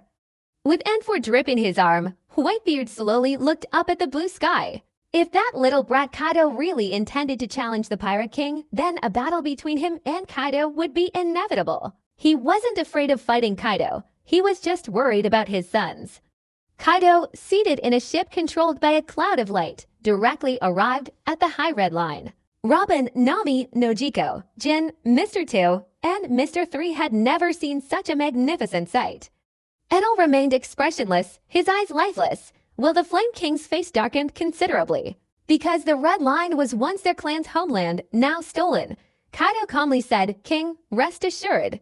Those celestial dragons stole your homeland, and I will help you reclaim it. Mr. Kaido, your future is destined to be at the pinnacle of the world." The Flame King trusted Mr. Kaido completely, believing he could accomplish his goal. What the Flame King didn't know was that even Kaido alone would eventually annihilate all the celestial dragons. The conversation between Kaido and the Flame King shocked everyone. In their understanding, the Red Line had always been the celestial dragon's home, and they never imagined it would be the Flame King's homeland. Now, hearing about the reality of the celestial dragons invading and plundering other people's homelands, they realized it was a villain with a notorious reputation. Enel, with a deadpan expression, gazed at the magnificent architecture slowly taking in. After his Kenbun Shoko Haki, combined with the Goro Goro no Mi ability, enveloped the area, Enel's expression instantly changed. He then described the situation in Muriajwa using his Kenbun Shoko Haki, particularly the gloomy, deathly atmosphere surrounding the slaves. Robin, Nami, and Nojiko, upon hearing Enel's account, felt even more disgusted with the celestial dragons, Jin, Mr. 2, and Mr. 3, relatively speaking, weren't as shocked, because they themselves were pirates, and Jin had always been notorious in the East Blue. Enel said, as if mocking himself, "I thought I was being cruel enough in Skypiea, but I didn't expect the celestial dragons to be many times more cruel than me, so shouldn't I greet these people?" Enel said, while gathering the power of the Goro Goro no Mi in his palm. "Wait a moment, without Mr. Kaido's order, don't complicate things." The Flame King immediately stopped Enel's rash behavior. After all, since Mr. Kaido hadn't spoken, they, as his subordinates, shouldn't act on their own initiative, lest they cause Mr. Kaido unnecessary trouble. "Alright, I understand." Enel only just reacted. He was no longer the supreme god he once was, but a subordinate of Kaido, the Beast King. It's true that Kaido didn't say anything. If he acted on his own, it would be tantamount to angering Lord Kaido, and Enel didn't want to accept Lord Kaido's spiked club. That blow would leave him unconscious for hours before waking up. Kaido's gaze drifted towards the distant holy land of Muriajwa, and he slowly said, "There will be opportunities to fight later, so those fools can enjoy their time a little longer." The guards of Muriajua were unaware that Kaido and his group had passed over their heads. In the New World, Punk Hazard Island, this place hadn't yet become an island of ice and fire, but rather an abandoned naval research base. However, this abandoned naval research base had been secretly occupied by Caesar, becoming his secret research facility. At that moment, a patrol officer saw a group of people appear on the monitor and wondered why anyone would run to Punk Hazard Island. However, when he clearly saw the leader, his eyes widened in shock, and he stammered in fear. That person. The four emperors. Beast King Kaido. We're doomed. After the initial shock, he began shouting in panic, repeatedly yelling that the four emperors, Beast King Kaido, had arrived. Monet, who was playing with a group of children, still had her arm, which hadn't undergone any modifications and was still human. Hearing that Beast King Kaido had arrived, her expression instantly changed, realizing something was wrong. Ignoring the children's cries, she immediately called young Master Doflamingo. She absolutely had to report the situation to the young master first, as this was one of their most important bases. Although the young master and Kaido of the 100 Beasts have a cooperative relationship, it's a cooperative relationship, not a superior-subordinate one. Following the phone call, beep beep beep, far away in the Doflamingo Royal Palace in Dressrosa, he picked up the phone and said, "This is Doflamingo. Young master, something terrible has happened. Kaido of the 100 Beasts is currently on Punk Hazard Island." Monet didn't have time to think much and immediately informed young Master Doflamingo of Kaido's presence there, hoping that young Master Doflamingo could make a decision quickly. What? Kaido went to Punk Hazard Island? Clearly, Doflamingo was also taken aback. That place was a secret base. Why would Kaido know that place? This is a particularly important question. We can't stay in Dressrosa any longer. We must hurry to Punk Hazard. Although he and Kaido had a collaborative relationship involving artificial devil fruits, Doflamingo didn't dare speculate on what Kaido was really thinking. Therefore, he absolutely had to hurry to Punk Hazard. Doflamingo said into the phone, "I'm going to Punk Hazard right now." "All right, young master."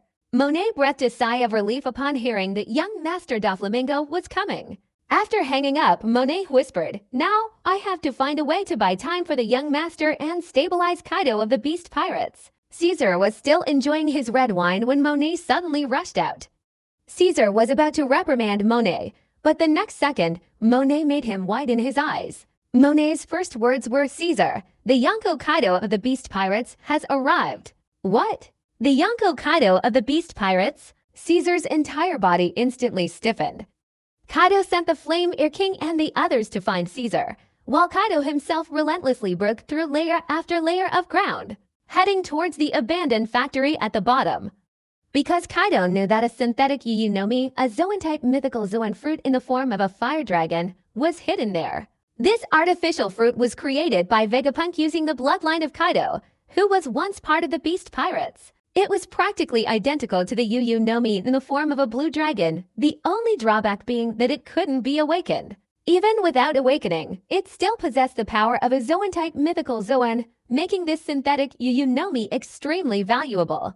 After reaching the bottom, Kaido searched and indeed found the fruit that Kozuki Momonosuke had eaten in the original story.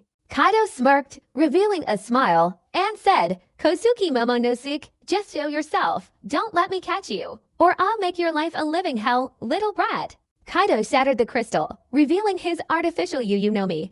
At the same time, above, Caesar and Monet were blocked by the Flame King, and Enel and the others all stood behind him. Suddenly, 2 bolts of lightning struck Caesar and Monet, instantly shattering their bodies. One turned into a cloud of gas, the other into a pile of snow. Seeing this, Nami exclaimed in disbelief, "They're both Logia-type devil fruit users. How enviable." "Nami, Lord Kaido will also help you find a good devil fruit," Nojiko replied with a smile, now that he had eaten the Paramecia-type Awa Nomi. Enel also said with a hint of annoyance, "This is really annoying."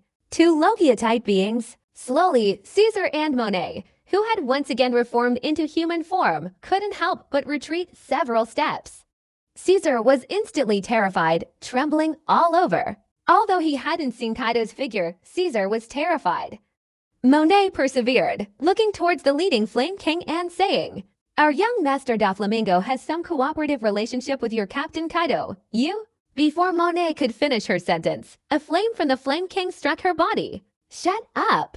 Doflamingo is not worthy of being compared to Mr. Kaido. Flame King's palm blazed with fire. Caesar quickly knelt down and begged for mercy. Spare my life. I know nothing, and I'm completely clueless. At this moment, Caesar only wanted to live and didn't care what these people wanted from him. At this moment, a series of footsteps echoed. Enelgen and the others scrambled forward, making way for Kaido. Kaido slowly walked to Caesar, who was kneeling before him. The moment Caesar looked up and saw Kaido, he froze instantly. His speech became stuttering. Kaido. Lord Kaido, spare my life. Spare my life. I'll do anything you want. At this moment, Caesar didn't care about anything for his life. As for betraying Doflamingo, was anything more important than his life? Kaido, with his arms crossed, calmly said, Caesar, did I say I wanted to kill you? No matter what, you're still a newcomer. Caesar was stunned. Kaido of the 100 Beasts wasn't here to kill him. Was he here to recruit him? It must be something like that. Immediately, Caesar revealed a daisy-like smile and said, Haha, my dearest Lord Kaido, I will certainly bravely take the blame. Although Doflamingo treated him well, having a stronger backer was naturally a great relief for Caesar.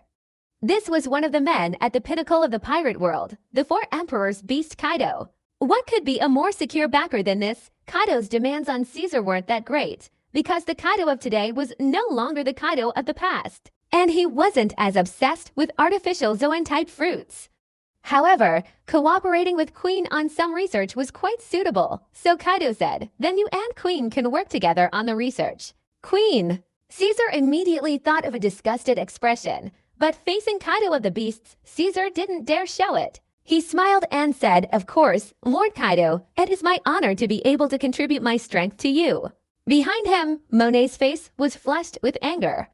This ungrateful bastard Caesar had betrayed the young master in an instant. Monet couldn't do anything. He could only wait for the young master to come to his rescue. On Caesar's side, since he had already decided to pledge allegiance to Kaido of the Beasts, he naturally wanted to pack up all the research results from Punk Hazard and take them with him.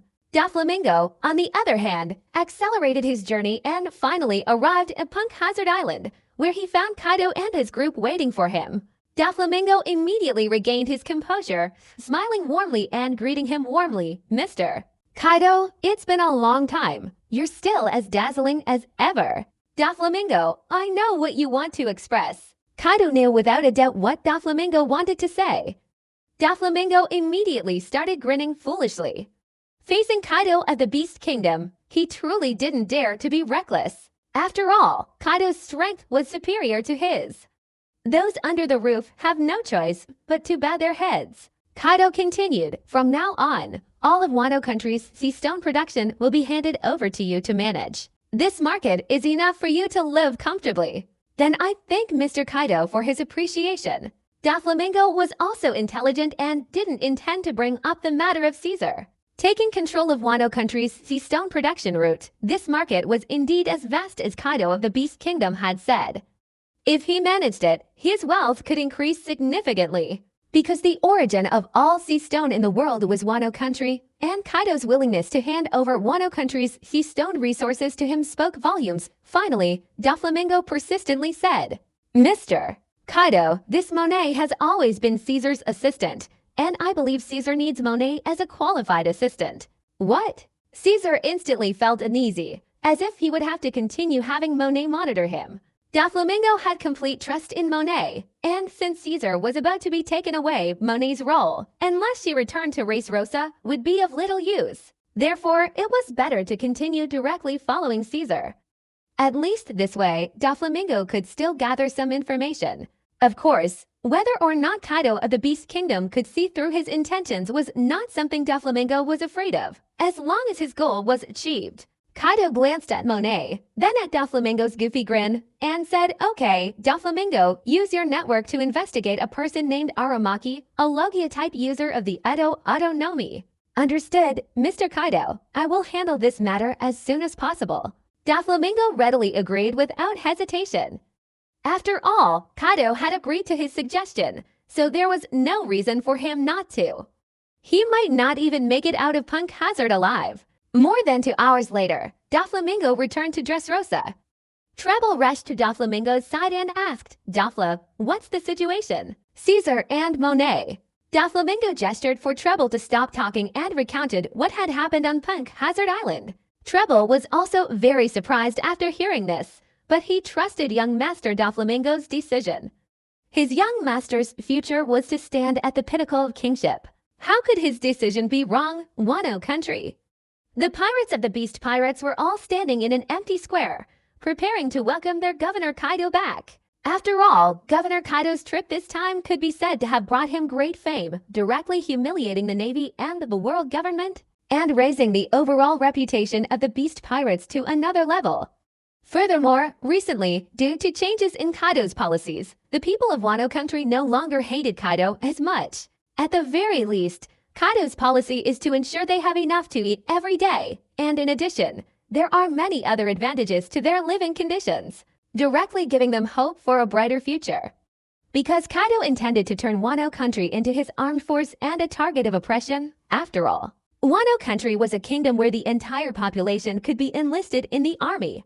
Therefore, Kaido had long calculated the advantageous conditions involved, and crushing them would not yield significant results. This world is a world of force. As long as the force is strong enough, there is nothing that cannot be solved.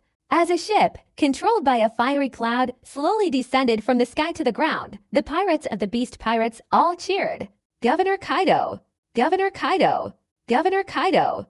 Our Beast Pirates are invincible!" Standing behind the crowd, Kozuki Hiyori's expression was extremely dejected. Her Kozuki clan had completely lost everything in Wano country. Now, the true ruler of Wano country is Kaido of the 100 Beasts. Even Kozuki Hiyori has to admit that Kaido's methods are brilliant. He directly considers the interests of the people of Wano, causing those people to wholeheartedly support Kaido. This is the most terrifying thing. In this period, Kozuki Hiyori has truly witnessed the changes in Wano country. Of course, these members of the 100 Beasts pirate crew still maintain their arrogant and unruly demeanor, but Kaido's methods are simply too clever. Otherwise, would the 100 Beasts pirate crew have ever wanted to completely control Wano country? It's a pipe dream.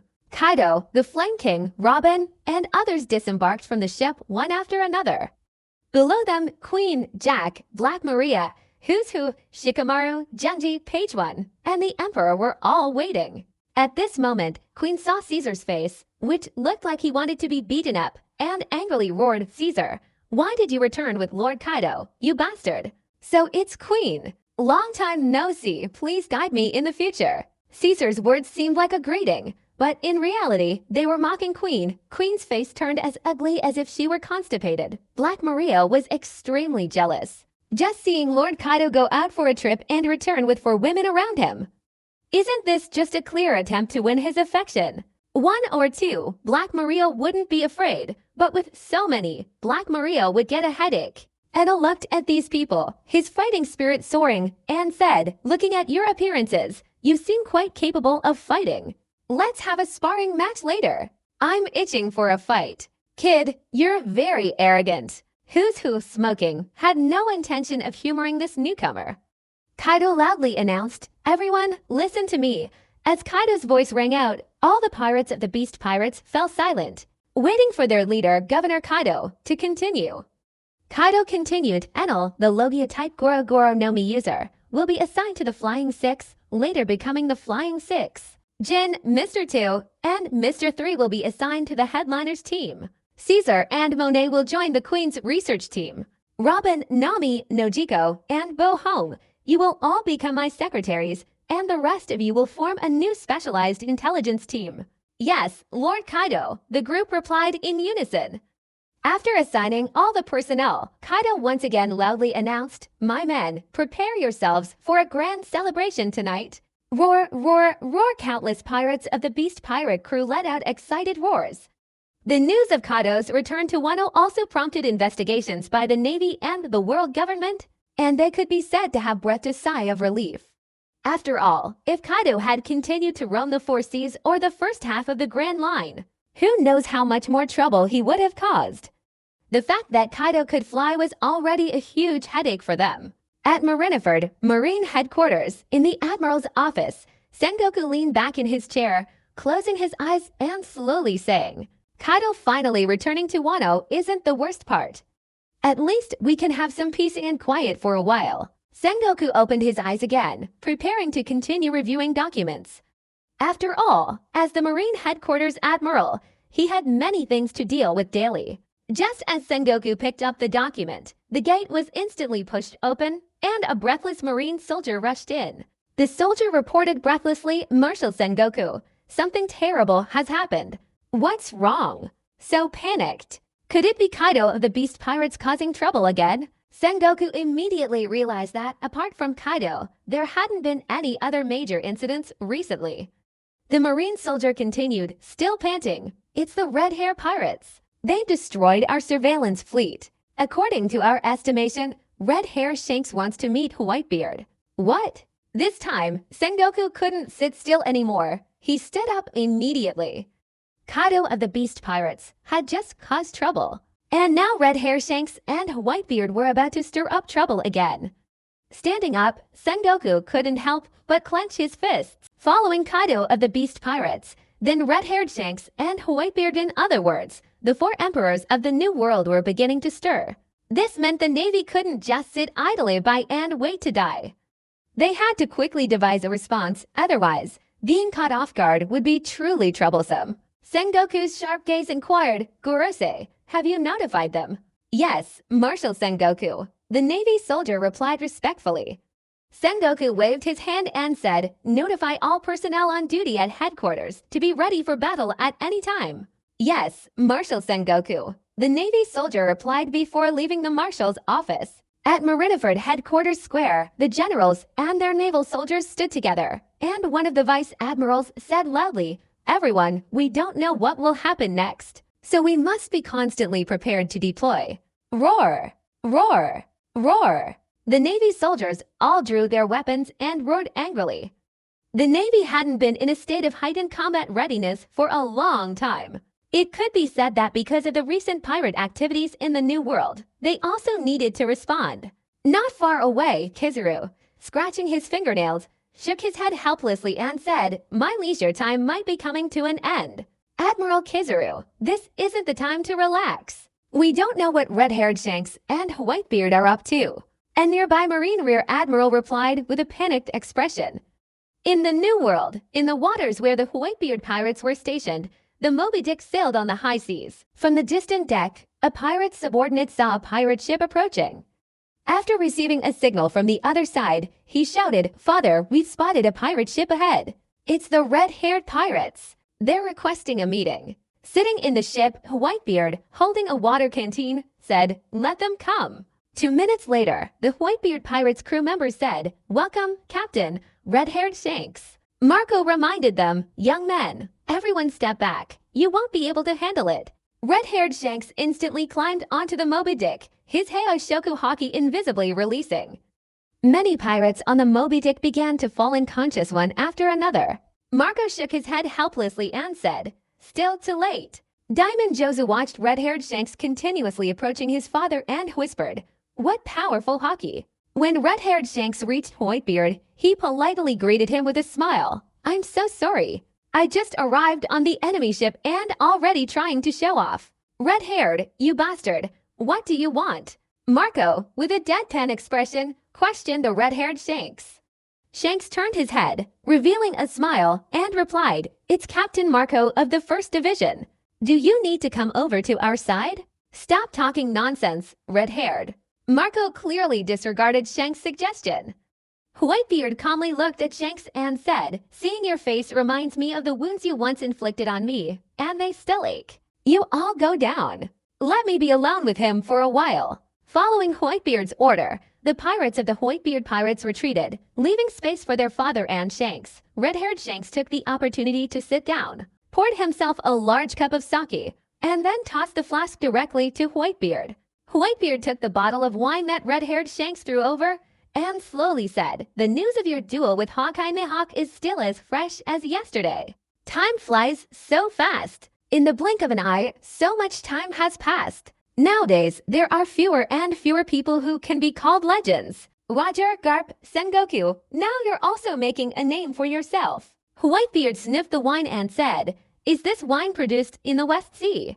"Yes." Red-haired Shanks nodded in reply. "Whitebeard, I've traveled all over the world, and the wine from my homeland, the West Sea, is the only one that can leave me with a good aftertaste." Red-haired Shanks stopped halfway through his sentence, his tone suddenly becoming serious as he said, "Whitebeard, you should know the purpose of my visit.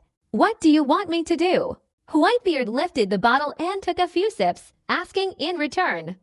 Red-haired Shanks stated the purpose of his trip directly, to prevent Ace from getting into trouble with Blackbeard. Now is not the time for those two to interact. Upon hearing this, Whitebeard's aura instantly surged. Red-haired Shanks seized the opportunity, continuing, "Whitebeard, I'm not joking.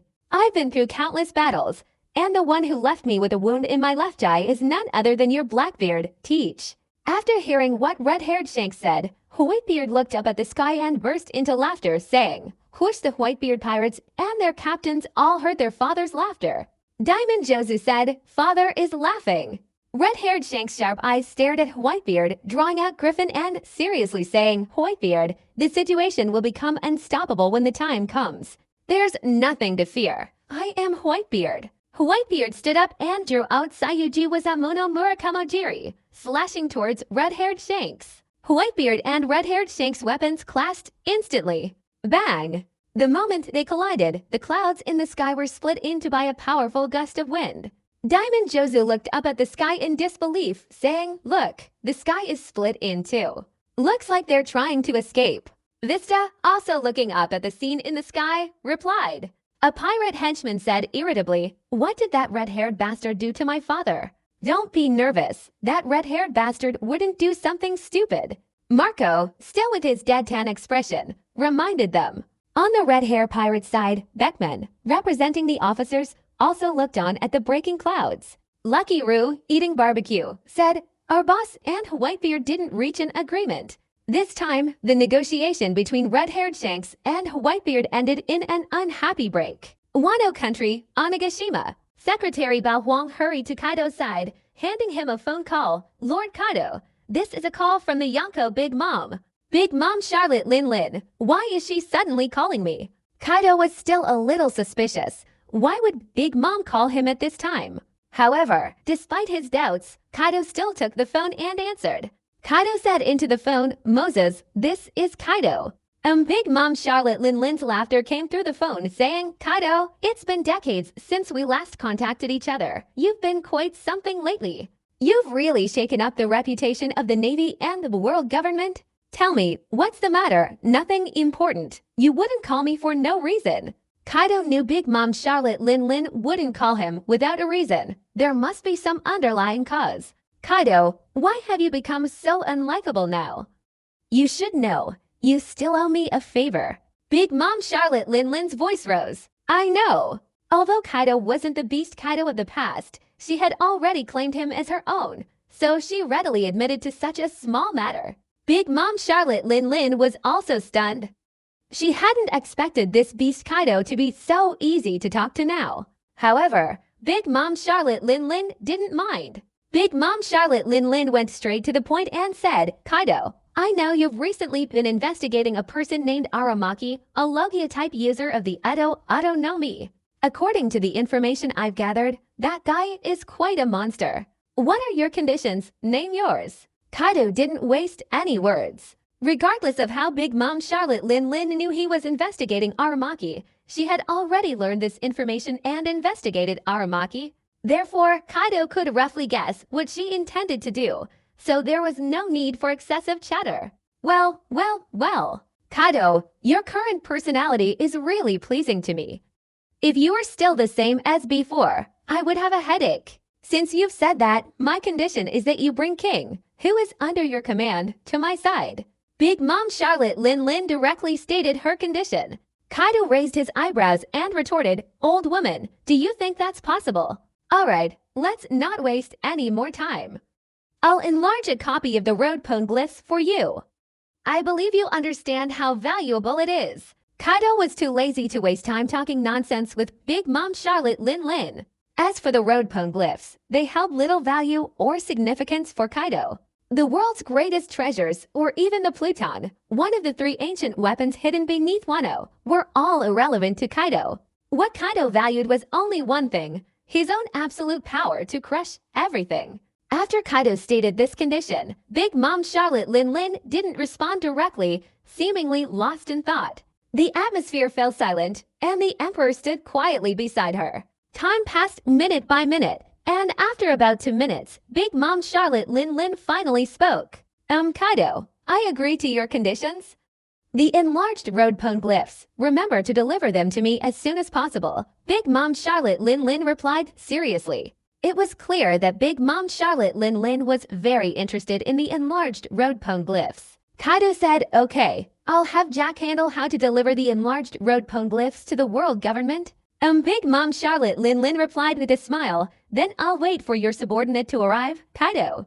Kaido, however, didn't forget the main business, asking, so now you should tell me the location and information of that Aramaki, right? Cash on delivery. When your subordinate Jack arrives in the world government, after I see the enlarged road poneglyphs, I will naturally tell him so he can relay the information to you. Big Mom Charlotte Lin isn't stupid. She certainly wouldn't immediately tell this news to that beast Kaido kid. After Kaido and Big Mom Charlotte Lin hung up the phone, the Guardian asked, Lord Kaido, what if Big Mom doesn't tell you the news by then? Ha ha. Kaido laughed. That old hag, since she called me, wouldn't do something so foolish. It's meaningless to her. Kaido paused, then continued, if that old hag is really deceiving me, then I wouldn't mind going to the great nation and killing her. After all, Big Mom Charlotte Lin's Sora Nomi ability is also a life-sustaining fruit, although its effect might not be as exaggerated as the Edo Nomi, of course. This is just Kaido's speculation. Not long after, Jack the Drought Mammoth sailed out of Wano, heading towards the great nation's waters where the Four Emperors' Big Mom's pirate crew is located. Following Jack the Drought was Jin Rummy and Sheep's Head, both subordinates of Jack the Drought, members of the headliners. 3 days later, Jack the Drought's Mammoth-class ship arrived at the territory of the Four Emperors' Big Mom pirate crew. Because they had made prior arrangements, they were not stopped upon entering the Great Kingdom. When Jack the Drought, along with Jin Rummy and Sheep's Head, saw Big Mom Charlotte Lin, Jin Rummy whispered, is this the famous Four Emperor Big Mom, who is as renowned as Lord Kaido? Jack the Drought proactively brought out the enlarged road poneglyphs, saying, Captain Charlotte Lin, these are the enlarged road poneglyphs that our Lord Kaido asked me to bring you. Well, Big Mom Charlotte Lin looked at the enlarged road poneglyphs and smiled happily, saying, not bad, Kaido keeps his word. At this moment, Prospero stepped forward to take the enlarged road poneglyphs from Jack the Drought's hand and also gave Jack the Drought a document. Big Mom Charlotte Lin continued, it contains the information Kaido wants. Alright, Captain Charlotte Lin, then we'll take our leave. Jack the Drought didn't want to stay in the great nation for too long. As for that, Big Mom Charlotte Lin didn't care. Keeping Jack the Drought and his group here was useless. Jack the Drought opened the document in his hand. The content was a record of the information Lord Kaido wanted about the person named Aramaki. After Jack the Drought and his group left Cake Island, Big Mom Charlotte Lin, standing beside Prospero, laughed and said, Mom, we've made a profit on this deal. Road poneglyphs enlarged plus, we ourselves have a block of road poneglyphs in our hands, so that makes a total of 2 pieces. But at this very moment, Big Mom Charlotte Lin was also secretly thinking, as long as I gather 4 road poneglyphs, then this old woman will know how to navigate the Raftel route. At the same time, Kaido also received a message from Jack, knowing about the location of the future Marine Admiral Aramaki. Kaido immediately had the Imperial Guard obtain a permanent log pose, and without a word, transformed into his Azure Dragon form and flew out of Wano. On a small village-like island on the grassland, Aramaki lay there basking in the sun because he hadn't eaten for a year. Aramaki, with a blade of grass in his mouth, said, when will it be my turn to enter this world? I really admire the style that Marine Admiral Akainu always adheres to. Anyway, speaking of which, lately, it's been like someone has been investigating me in the shadows, and their background isn't simple. Their power is that of a Yonko emperor. It's really troublesome. If things really get worse, I'll just move somewhere else to live. Suddenly, a fierce wind howled across the small island, and more dark clouds gathered in the sky. The villagers had never seen such bizarre weather before. However, one person was different, Aramaki. He wasn't an ignorant villager. This is bad. Is this the person who's been eyeing me? I should have left here sooner. Aramaki sensed a major battle was inevitable, but he wasn't afraid because he was confident in his own strength. At that moment, a dragon's head and claws emerged from the dark clouds, a sight that instantly paralyzed all the onlookers. Kaido, with his head sticking out, immediately locked onto Aramaki's figure, his deafening voice ringing out. I found you, Aramaki, the Logia-type user of the Edo Autonomy. You are the Yonko Kaido of the Beast Kingdom. Aramaki's face darkened completely, saying, the Yonko himself is here. It seems this time, things might go badly. Aramaki was confident in his own strength, but facing a Yonko like Kaido, a top-tier powerhouse, he didn't have much confidence. However, Aramaki didn't think he would be killed by Kaido. At most, he would suffer some injuries after the fight, which would only make him unhappy. Kaido, in his Azure Dragon form, spoke again. Judging by your appearance, you don't seem afraid that I might kill you. Ha ha. Aramaki spat out the grass from his mouth and said, although I'm surprised that you, the Yonko Kaido, would set your sights on me, I'm not weak either. Coincidentally, I also want to test the strength of you, the Yonko Kaido. Kaido smirked, realizing that Aramaki, this prey, wouldn't escape. Kaido, having shed his Azure Dragon form, maintained his normal form, wielding his spiked club and engaging in a grappling battle with Aramaki. Kaido wanted to personally test Aramaki's strength. Aramaki, unwilling to be outdone, relentlessly counterattacked with his fists. During the fight, Aramaki showed no weakness, arrogantly laughing and saying, so, you, the Yonko Kaido of the 100 Beasts, aren't that powerful after all. I thought you were much more formidable. Aramaki's arrogance stemmed from his realization after the battle that Kaido of the 100 Beasts wasn't significantly stronger than him. They were basically evenly matched. Ha ha. Kaido scoffed, Aramaki, what gave you the illusion that you could be my equal? In an instant, Kaido gripped his staff tightly, his Heishoku Haki enveloping it, and slammed it directly onto Aramaki's arm. Aramaki screamed in agony, forced to enter the elemental state of his Autonomy Devil Fruit ability to try and avoid further damage from Kaido. But Kaido's Bisashoku Haki attack still enveloped him. Therefore, even trying to block Kaido's attack with his arm was painful. Looking at Kaido, Aramaki said grimly, Kaido, was that Heishoku Haki attack just now? It's really difficult to deal with. Aramaki realized that while Kaido's Heishoku Haki attack caused him some trouble, overall it wasn't a big deal. Aramaki was also confident in his own strength, believing that escaping would be no problem at all. Kaido's gaze gradually became serious. This Aramaki's strength was indeed very powerful. No wonder he could become one of the Marine Headquarters admirals in the future. However, even with admiral-level strength, according to Kaido, he was only at the early emperor level. His strength was roughly the same as his normal state without using Heishoku Haki, only in terms of attack power. Kaido's greatest advantage lay in his physical strength, defense, and recovery ability. Kaido instantly mobilized the power of the Azure Dragon within him, constantly transforming into his beast form. After activating his beast form, Kaido's overall combat ability increased by another level. Aramaki's eyes widened in shock as she exclaimed, so that's it. I completely forgot, Kaido. You're a mythical Zoan, and you're currently using your Beastman form. It seems you're planning to unleash your full power. At the same time, Aramaki wasn't stupid. Seeing Kaido use his beast form and the Heishoku Haki attack he just received, he knew Kaido's strength was indeed superior to his own. Continuing to fight Kaido would only put him at a disadvantage. Aramaki didn't want to be beaten, so he quickly considered retreating. While he was thinking, Kaido's attack landed.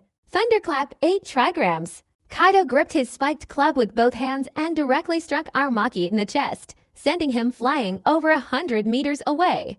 Aramaki tumbled several times on the ground before finally stopping, but blood was already trickling from the corner of his mouth. Wiping away the blood, Aramaki whispered, he's really strong. His strength is above mine. Suddenly, Aramaki quickly looked up, his entire body transforming into trees, rapidly merging into the earth. Kaido, in his beast form, slammed his spiked club down fiercely on Aramaki. Third generation, lead to release. The attack, imbued with incredibly powerful Hyoshoku Haki, struck the tree Aramaki had transformed into, instantly shattering it into pieces. Boom! The immense impact caused the ground to tremble. Beside the shattered wood, a small sapling quickly sprouted, eventually transforming into Aramaki in human form.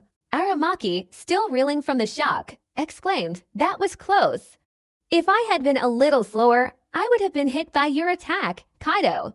Your evasive skills aren't bad, the Logia-type Edo no Mi ability." Kaido had begun to understand the Edo no Mi ability as well. Aramaki swung his arms, his 10 fingers transforming into branches that continuously stretched and shot outwards. But the next moment, Aramaki was stunned by what he saw, questioning, "Kaido, why didn't you dodge? Are you underestimating my attack?" Aramaki was truly furious. How much did Kaido underestimate him? Facing his attack, he didn't dodge at all. Aramaki didn't know that this was Kaido's deliberate act, his purpose being to personally test the absorption power of the Edo no Mi. "Since you dare be so arrogant, don't blame me for slaughtering you, Kaido." Aramaki manipulated the branches embedded in Kaido's body. As Aramaki manipulated these branches, Kaido's life energy seemed to be absorbed.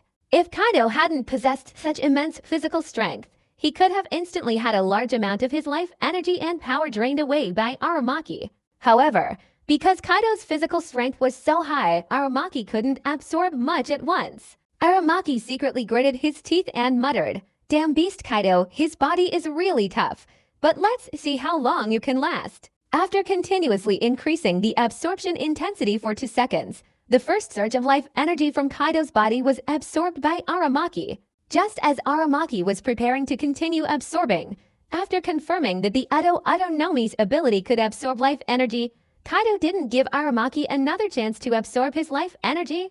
Bang! He swung his spiked club, breaking all the branches. Aramaki glared intensely at Beast Kaido, questioning, "Beast Kaido, were you intentionally letting me absorb you just now? What is your ultimate goal? What is your purpose in seeking me out?" This time, Aramaki couldn't help but wonder, what exactly was Beast Kaido's purpose? Beast Kaido wouldn't seek him out for no reason. Kaido slung his spiked club over his shoulder and said, "Of course, it's to obtain you completely." "What, Beast Kaido? Are you here to recruit me?" Aramaki was stunned. After all this time, Beast Kaido was here to recruit him as a subordinate. Aramaki didn't know that he had misunderstood Beast Kaido's intentions. Aramaki transformed into a giant tree, speaking each word distinctly. "Kaido, although you've come to recruit me, my goal isn't to become a pirate. It's to become a figure like Admiral Sakazuki." "Really?" Kaido sneered, mockingly saying, "Then you have no chance, future Admiral Ryokuju." "You're saying I'm a future admiral?" Aramaki was even more bewildered. How could this Beast Kaido speak so incomprehensibly? Even if he had ambitions to become a marine, becoming an admiral wasn't that easy. After all, the 3 admirals of Marine headquarters were already in office. Although Aramaki didn't know what Kaido, the Beast King, intended to do, he wasn't one to be passive. He said directly, "Kaido, let me tell you, you think you can capture me? That's simply impossible. I'm not playing along with you. We're all on the same level. Even if Kaido's strength is slightly greater than mine, it's only slightly stronger." At this moment, Kaido's eyes moved rapidly, finally transforming into the eternal Mangekyo Sharingan. Aramaki was stunned by Kaido's blood-red eyes and questioned, "Kaido, what's wrong with your eyes? Are you a dual devil fruit user? How is that possible?" "Aramaki, you're finished." Kaido's left eye rapidly emitted a powerful red light. It was Kaido preparing to use his purification force. This is Kaido's Mangekyo Sharingan evolving into the eternal Mangekyo Sharingan after the left eye's purification power was renewed, while the right eye's time power was too strong and didn't renew. Aramaki clearly didn't believe Kaido's words. What was he talking about? Was he kidding? Aramaki scoffed, "Kaido, stop exaggerating. Your strength might be enough to defeat me, but kill me. You're far from it." There was one more thing Aramaki didn't say. Even in a head-on fight, Aramaki was confident he could last 3-4 hours, or even half a day. The moment Aramaki finished speaking, an invisible force enveloped him. Aramaki couldn't move or speak, his eyes instantly filled with terror. This was the fear of facing death. Aramaki didn't know why Kaido possessed such terrifying power. After Kaido unleashed the full power of purification from his left eye directly at Aramaki, he slowly said, "To resist this purify power, one must either reach the 6th path level or possess eyesight far superior to mine." Aramaki's entire body began to continuously transform into pure energy, which relentlessly flowed into Kaido's body. In an instant, Kaido's body expanded, then expanded again, and then continuously contracted. But Kaido's aura became increasingly terrifying. This was truly Kaido's power superimposed with Aramaki's power. Aramaki's physical strength, Kenpun Shoku Haki, the Soshoku Haki, and the abilities of the Udo Nomi fruit all merged into Kaido's body. The dramatic increase in strength caused Kaido to roar, unleashing an incredibly terrifying Shoku Haki shockwave that swept across the entire island, stunning all the surrounding sea creatures. This was the true superposition of Kaido and Aramaki's combat power. Kaido looked at his arm, and with a slight movement of his thoughts, his arm transformed into a branch. Kaido calmly said, "My physical strength and all 3 colors of Haki have increased significantly. The saying that no one can simultaneously fight to Emperor-level shoguns, I've already broken that record.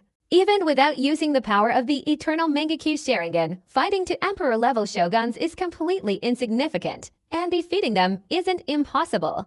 Just as Kaido was about to leave, his Eternal Mangekyo Sharingan eyes began to twitch. After closing his eyes and analyzing for a while, he whispered, "The life force of the Udo Nomi fruit has made the Eternal Mangekyo Sharingan much more active. However, it seems that to activate the Rinnegan, a massive amount of life force is needed as a driving force. I'll study it more thoroughly when I get back." Kaido transformed into his Azure Dragon form and flew back towards Wano. After absorbing Aramaki's power, even Kaido's Azure Dragon form's volume and length increased by more than half. On his way back, Robin and Nojiko watched Nami, transformed into the pink dragon, with disbelief. Robin remarked, "Normally, it's impossible for 2 identical devil fruit abilities to exist in this world, but now there are." Nami and her pink dragon form clearly couldn't control this power. Not far away, Queen, smoking a cigar, grumbled, "That Vegapunk is really something. He actually created such a completely artificial devil fruit, and it replicates Lord Kaido's abilities. Humph, it's just good luck." Caesar, on the one hand, refused to admit he was inferior to that bastard Vegapunk.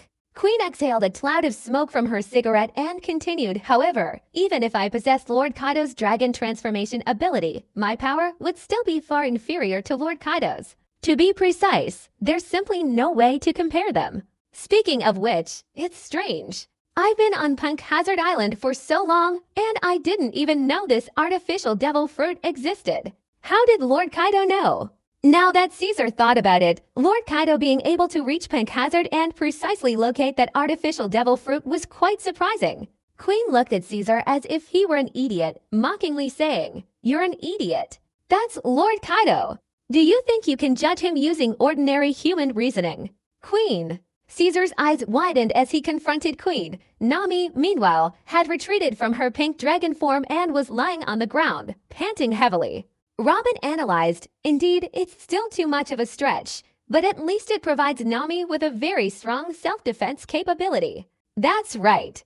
With Nami as self-defense ability, I feel much more at ease," Nojiko happily chimed in.